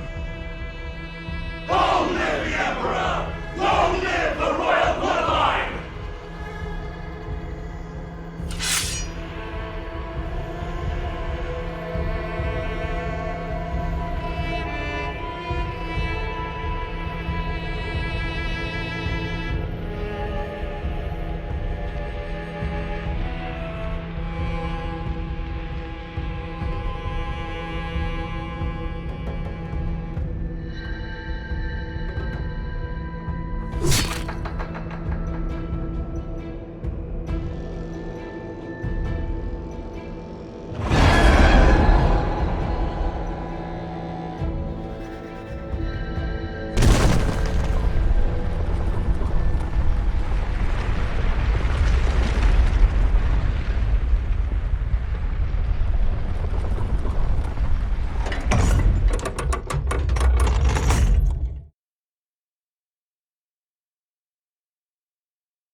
Since you crave for immortality, you shall be forever banned from the earthly realm. This gate shall remain shut for eternity.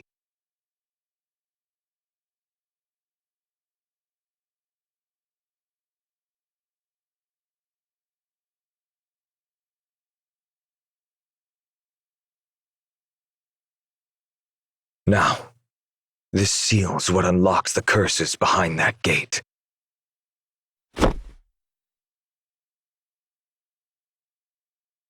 Well, honestly, sometimes I wish I was a heartless monster. Well, I'll let that kid deal with them.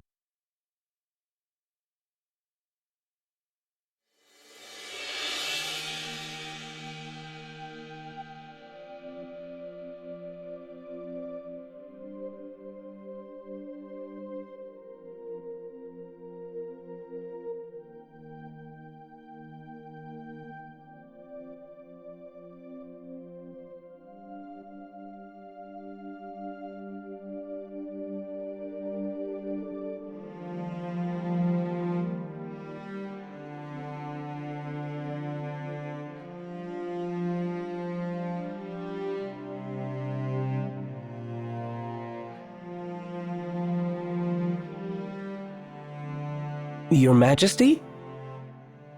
Your Majesty, you've been sitting here all night.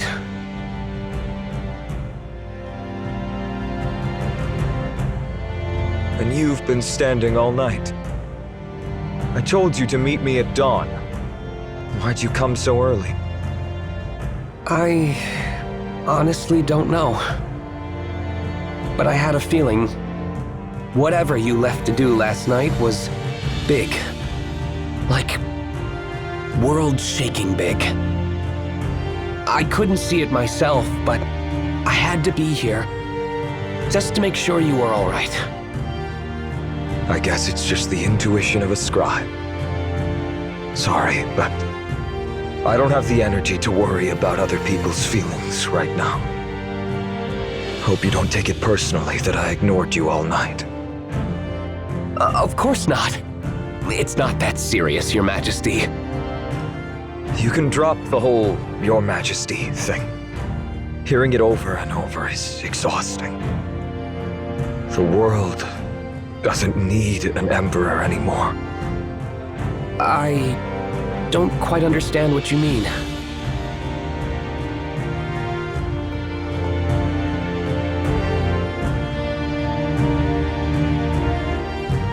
I'm leaving. I've been tied down in Jinyu City for too long. It's time to move on. You're heading off again? Yes. Where to this time? Where? Who knows? Just going wherever the road takes me. No plans, no destination. I've spent way too much of my life stressing over what comes next. From now on, I just want to live without a plan. So, you're not coming back? But what about the Empire, Your Majesty? Didn't I tell you to stop calling me that?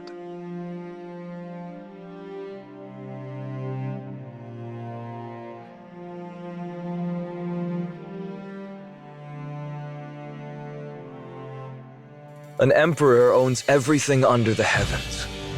Every inch of land and every soul that walks upon it. But I'm not an emperor anymore. I'm just Shisha.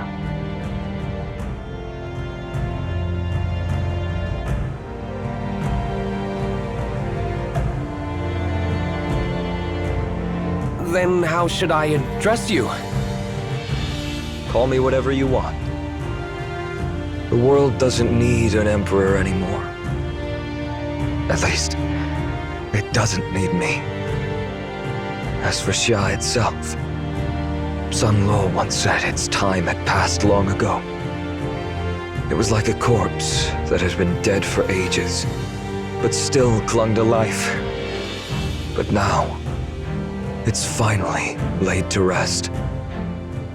Laid to rest? You mean what you did last night? What exactly did you do?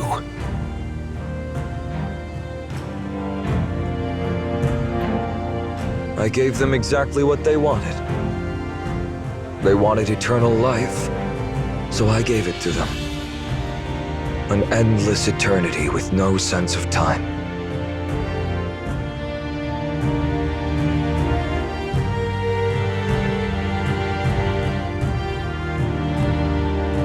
Before I go, I should take one last look.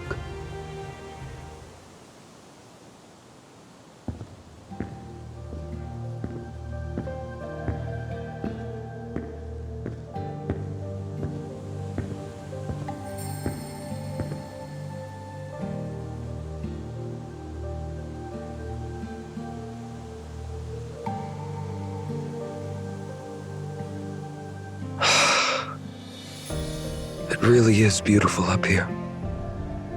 I wonder who will live here next. There'll be many emperors after this.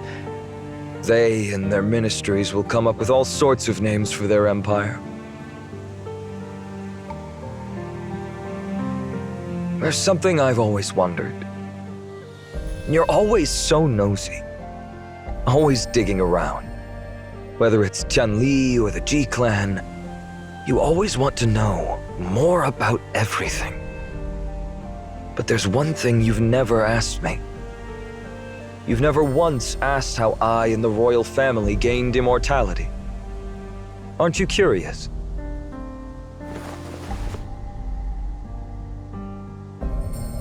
After seeing what immortality has done to you and your clan, I wouldn't exactly call it a blessing.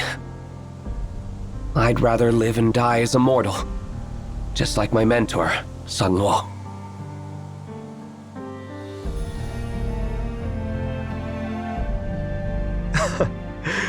If just a few more members of the royal family had thought the way you do, things wouldn't have turned out like this.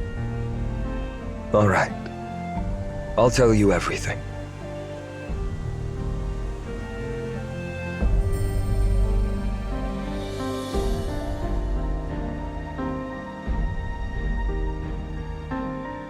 About 10 feet below the surface, a massive black stone pillar stands. Sometimes, the pillar gives the water a strange bluish-green tint.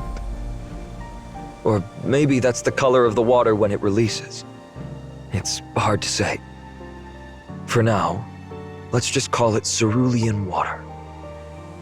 Back when Li Jun and I first came here, the lake suddenly became completely transparent, revealing the stone pillar and the cerulean water. Drinking the cerulean water grants immortality.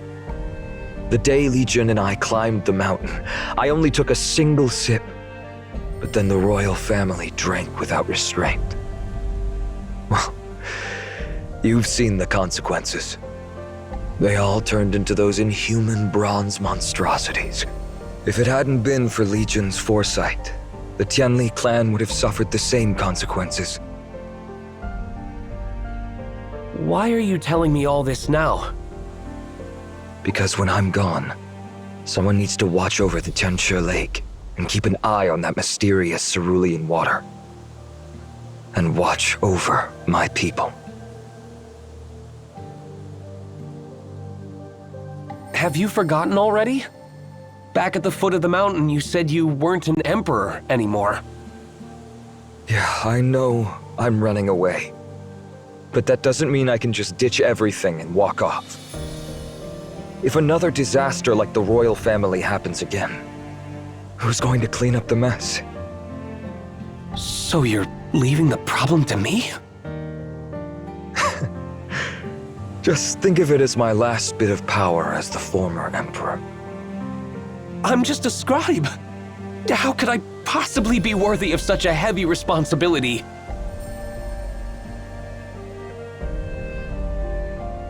If you had asked me about the secret to immortality even once, I wouldn't have said a word. But since you don't care about immortality, I know I can trust you with this.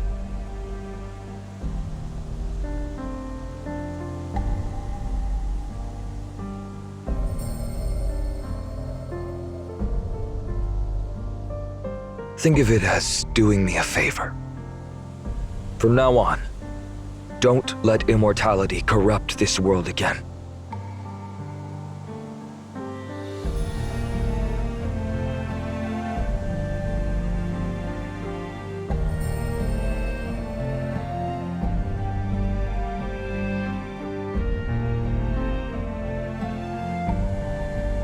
This is a huge responsibility, and I'm honored to take it on. As long as I live, I'll give everything to it. And when I'm gone, my successor will carry on the mission. You have my word, my lord.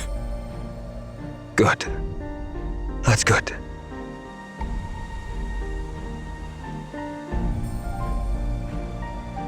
One more thing.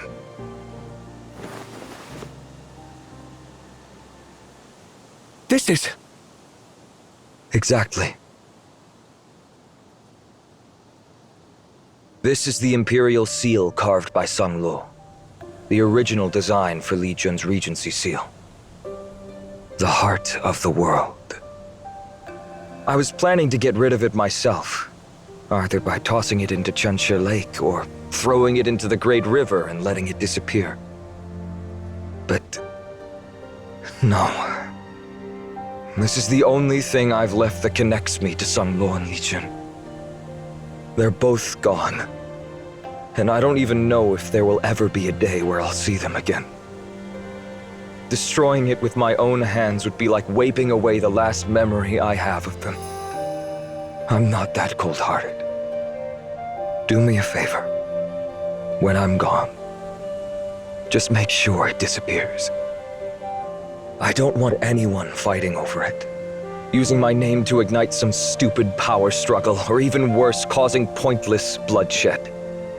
This way, the chapter Sha in history can end for good.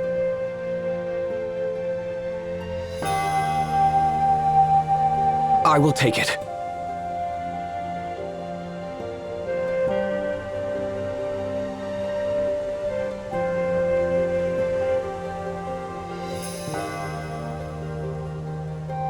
Well, I'll leave the hard work to you from here on.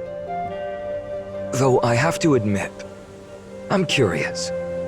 How will you and your successors write about us immortals in the history books? We ruled over everyone for so long, then just disappeared without a trace. Won't that confuse people down the line?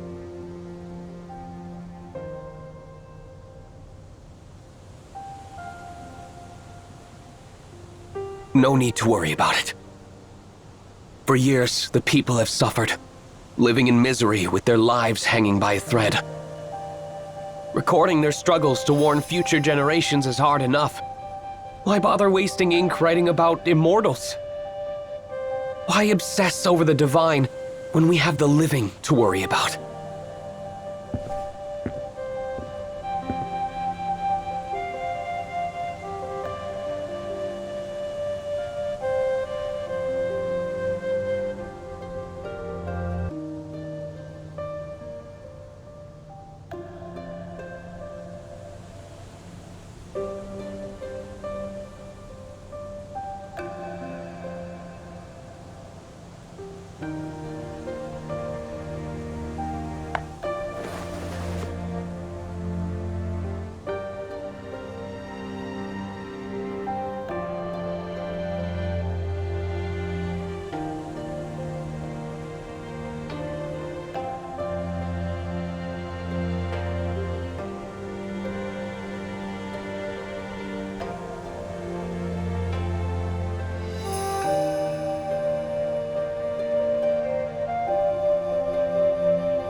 So the vassals have finally started turning on each other.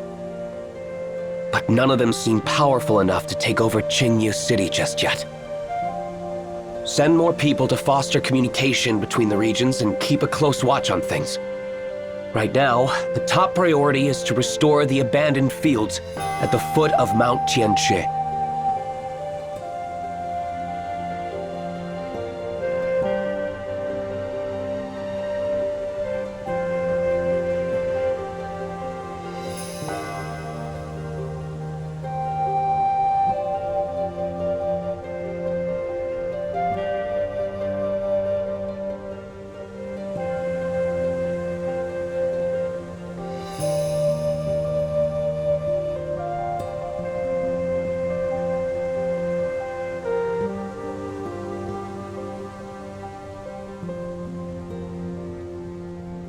What tone should I use? Where should I even start?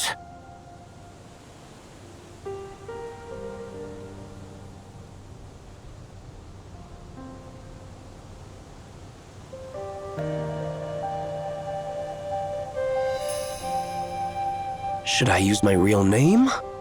No, that won't do either.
Yuan Chuan.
You might know nothing about me, but I know everything about you.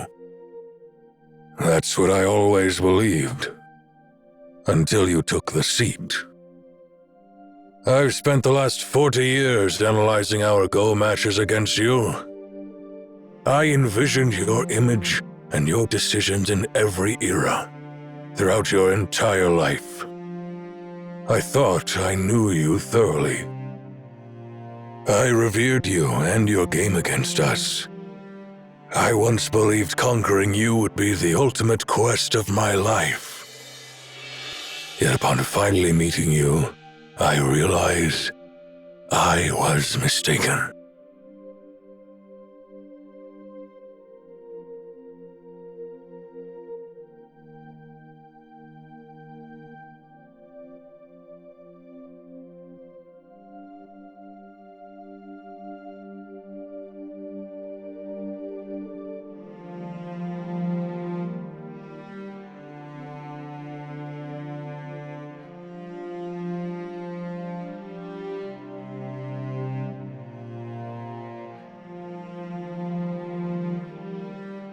Your journey has been harsh.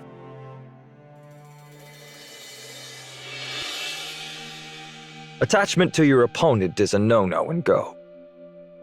Spare me the sympathy, kid. I see. Let's get it started. Your move, please.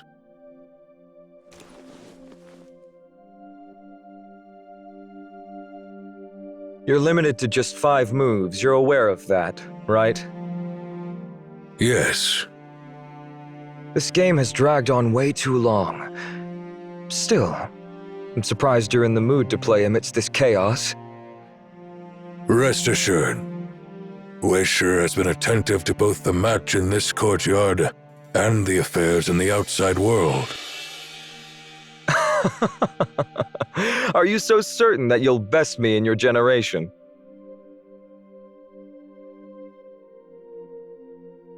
I'd rather say, I'll see your wish fulfilled. My wish fulfilled? Interesting. Now tell me, what is my wish? This isn't a question for me, but for you. What do you genuinely desire at this moment?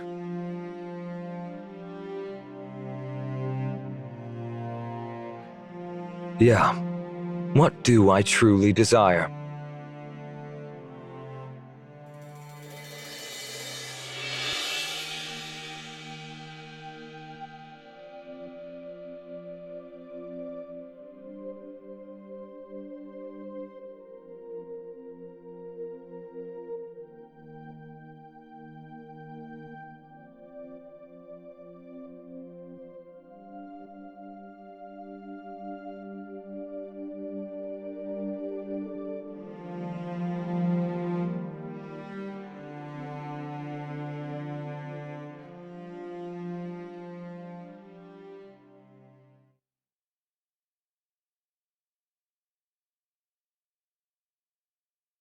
So, Yuan Xuan of Weishe, do you believe the land of Peach Blossom truly exists?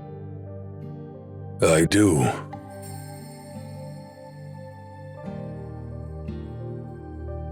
Oh, that's quite unexpected. I thought you'd dismiss it as a fairy tale.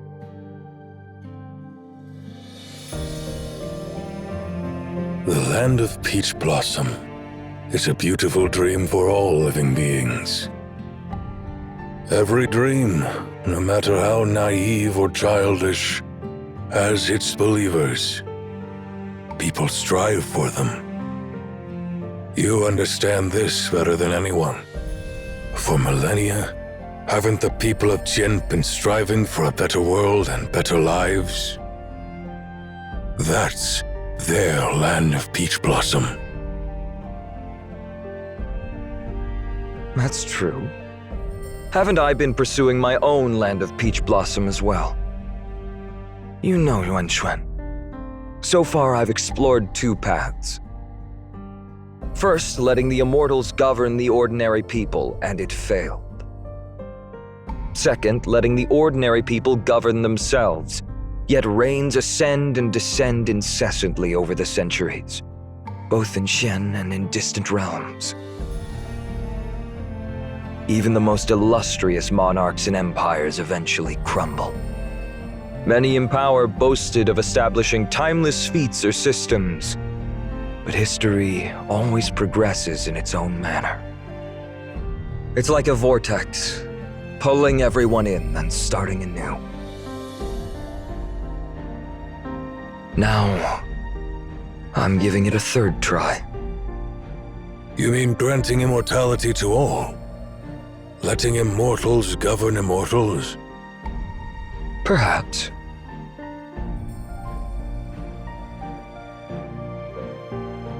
Celestial whims, veiled in endless night.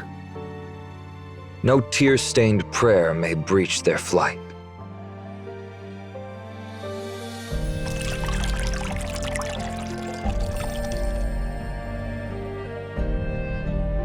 Do you think it'll work this time?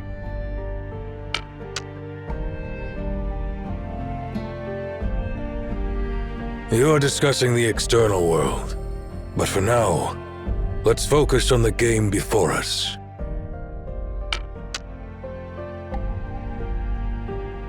If my plan works out, the land of Blossom Garden will be within reach.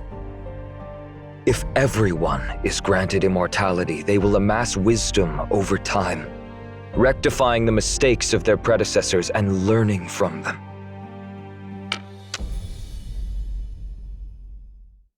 What if you fail again?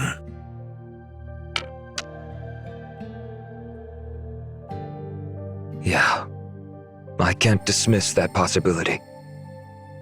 So what?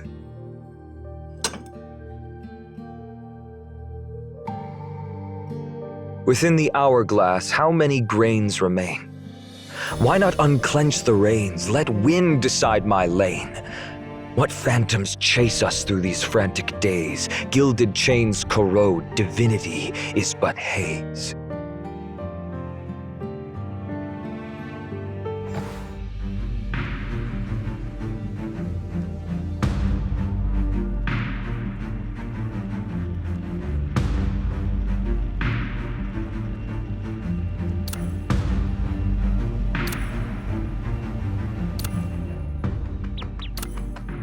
I rarely engage in joint operations with others.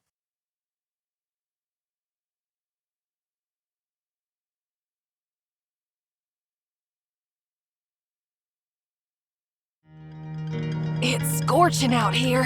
If we keep pushing forward, we'll literally get roasted alive!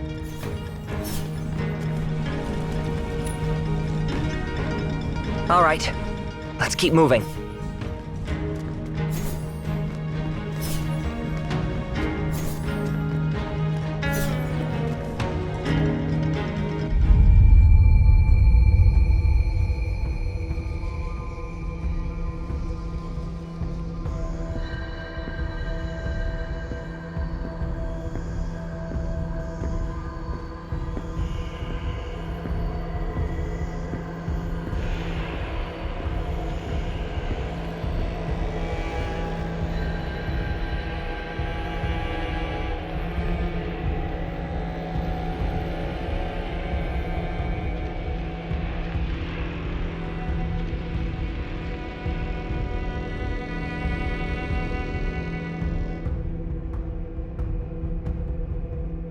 Earth reflected in heaven. Death celebrated his life. So, this is Zisha's grand plan. To rebuild a whole Imperial Palace in a place like this. But what is that?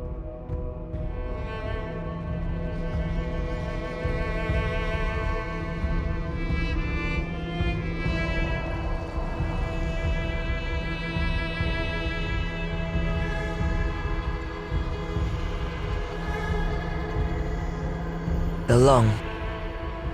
Its body has practically merged with the mountain itself.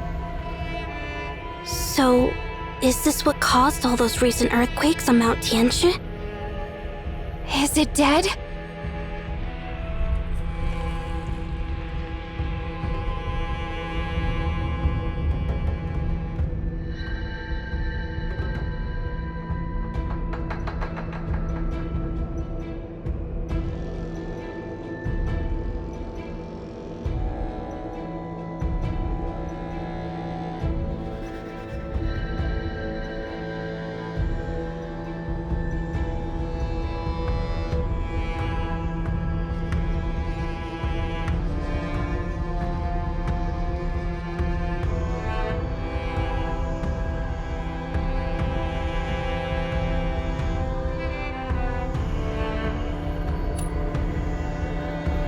Notice anything?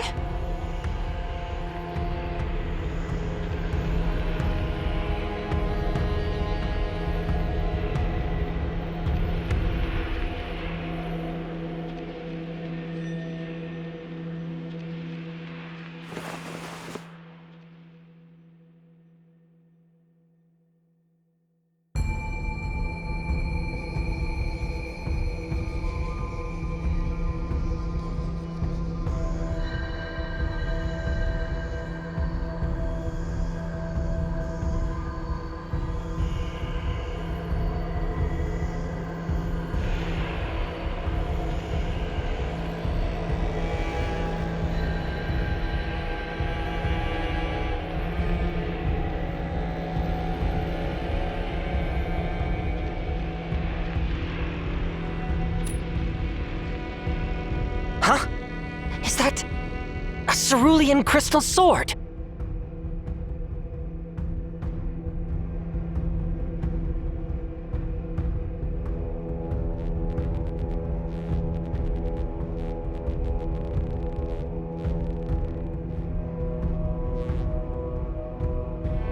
Who drove that sword into the Long's head?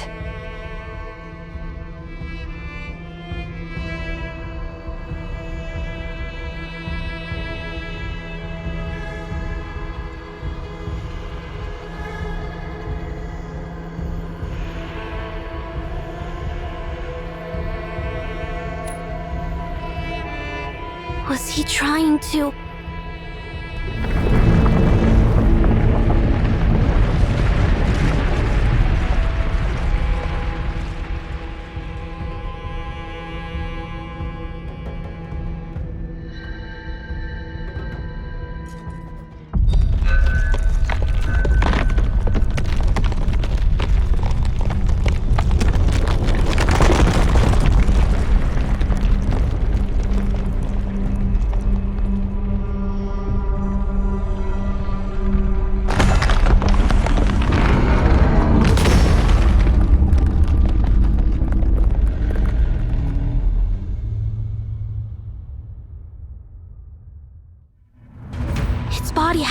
completely broken free from the mountain just yet. It's still restrained. If it awakens completely, this whole mountain will crumble. Then we kill it before that happens. Wuthering Waves. Full.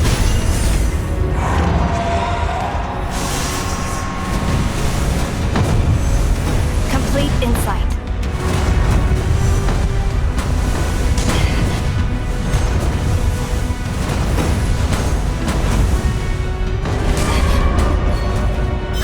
Is this what pain feels like?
Complete insight.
fully prepared? Naturally.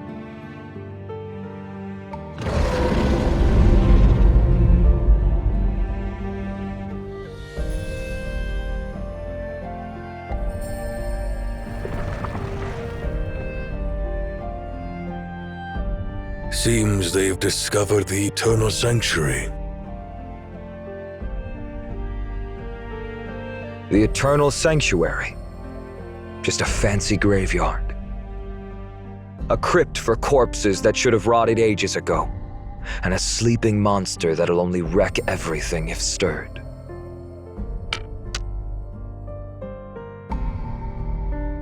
Agreed. Let the past remain buried in the past.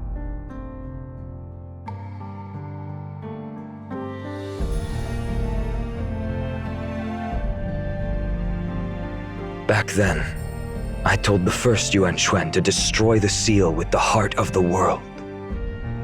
If he had obeyed, this game would have ended long ago. That's true. If he had destroyed that seal, I'd never have had the chance to sit here, enjoying a game with you, and slay your Long on the board. But he couldn't bring himself to do it. Oh. What couldn't he bring himself to do? He couldn't simply destroy the seal crafted by Master Tong Luo, the legacy from you.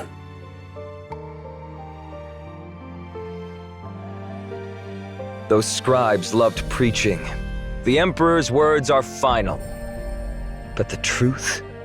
They simply wished to caution me not to joke about anything, as they'd faithfully recorded in history. And if you give them a serious order, they'd merely refuse because they couldn't bring themselves to do it. Your tone doesn't sound angry, but rather almost proud.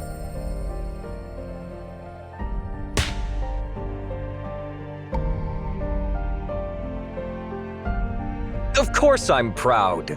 Kids need to rebel. How else do they evolve? If they simply obey their fathers, how would they ever overthrow them?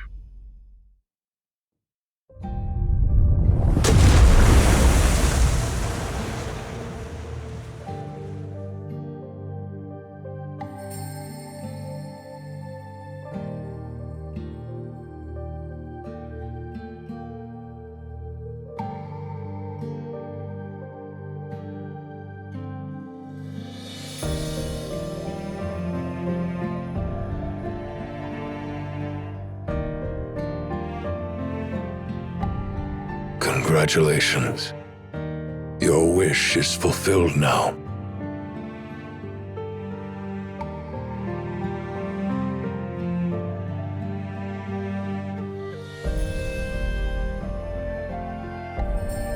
I thought I'd waited an eternity for this moment. But when it arrives, you've matured much sooner than I anticipated.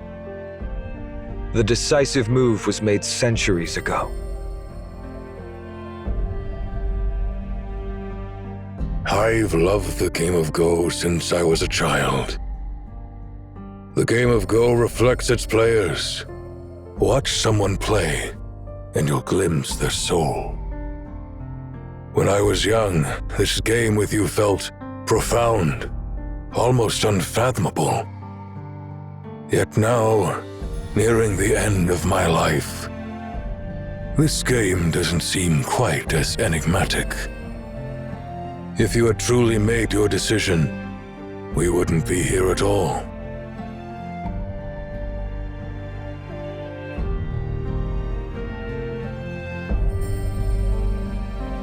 Yeah, you're right.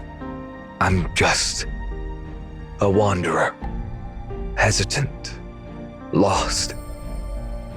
You saw me through when you asked what I truly desire, didn't you?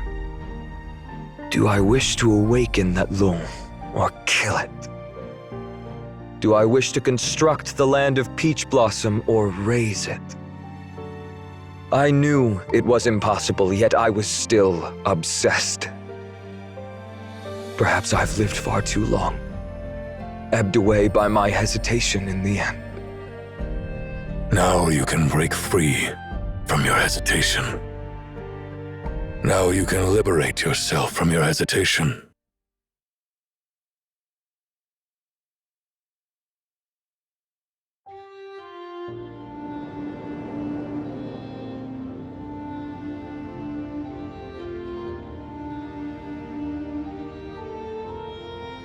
The commotion has drawn rats from the north. I've managed to drive some away, but with winter approaching, they won't cease coveting the granary. Remember, smoke them out and destroy their nests. No need to fret. Juntan is already on it. Take care of the Tianli clan. I will. I've looked into the Nemesis members. Most of them are small-time opportunists that won't pose a threat. However, some are deeply entrenched, and even I can't fully grasp their true essence. Be cautious not to get entangled with them. Consider this my personal plea. Steer clear of them. Some matters are best left untouched. Then forgive me for declining your request. We won't turn a blind eye to Emayan and their head librarian. Ah, I see. The prophesied one.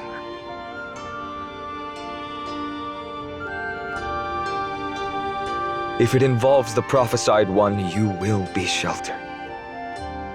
Don't you wish to see that person again? We shall meet again in due time. Time, so fragile yet unpredictable. I used to believe it flowed like a river.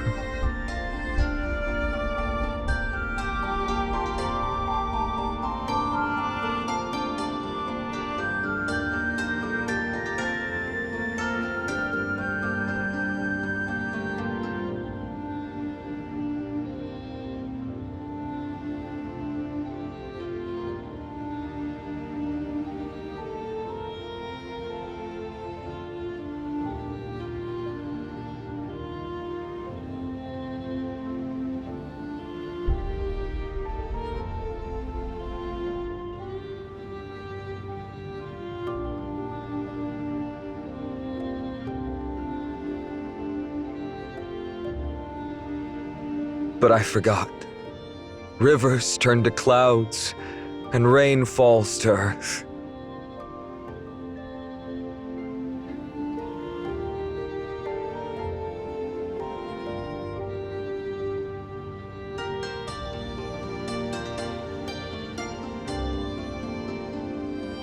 Do you have any final instructions?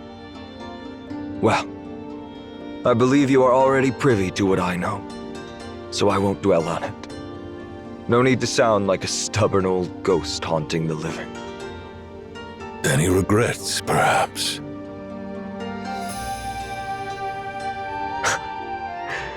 You really know how to strike a nerve, kid. I have too many things left undone. How could there not be regrets? Are my children well fed, clothed, sheltered?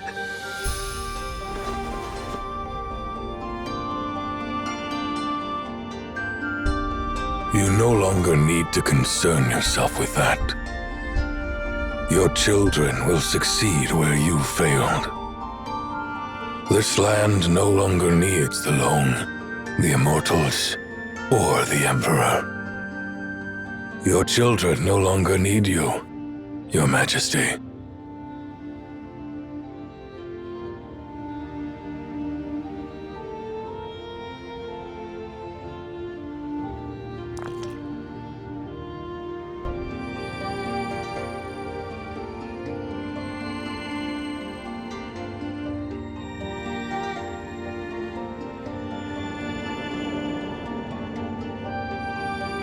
I see.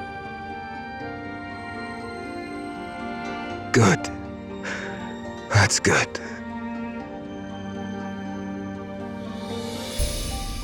stay by my side. Let's finish this game. You may have vanquished my Long, but I'm not lost yet. Today, we play till I'm satisfied.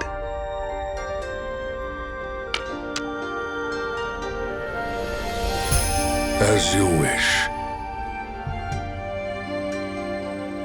Your Majesty, do you recall the first person you ever played this game with?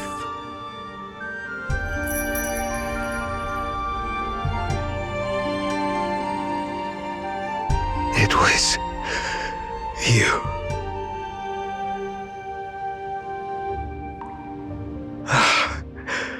I see. It's you. You've lost, Your Majesty.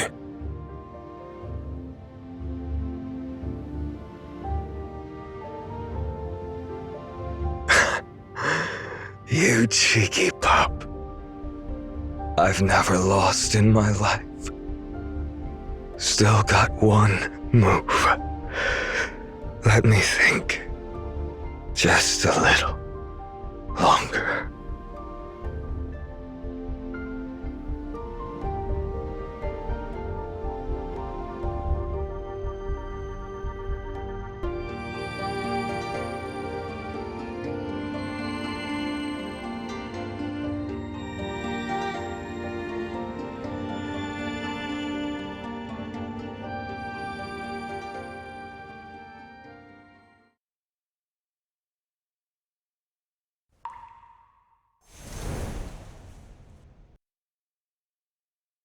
Well, why have you fixated on this game and your opponent all these years?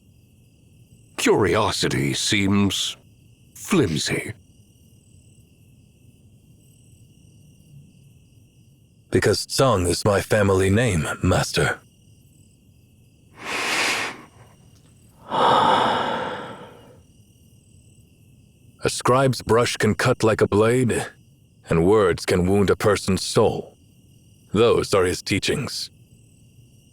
He once used that blade to wound the soul of someone he deeply respected. Consumed by regret on his deathbed, he instructed his successors to rectify his mistake, if possible.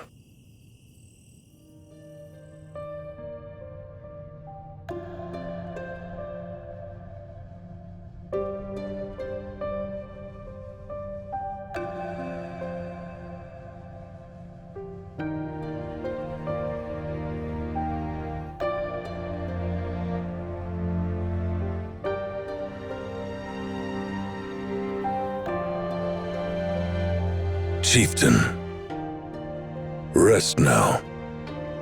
May your dreams stay peaceful.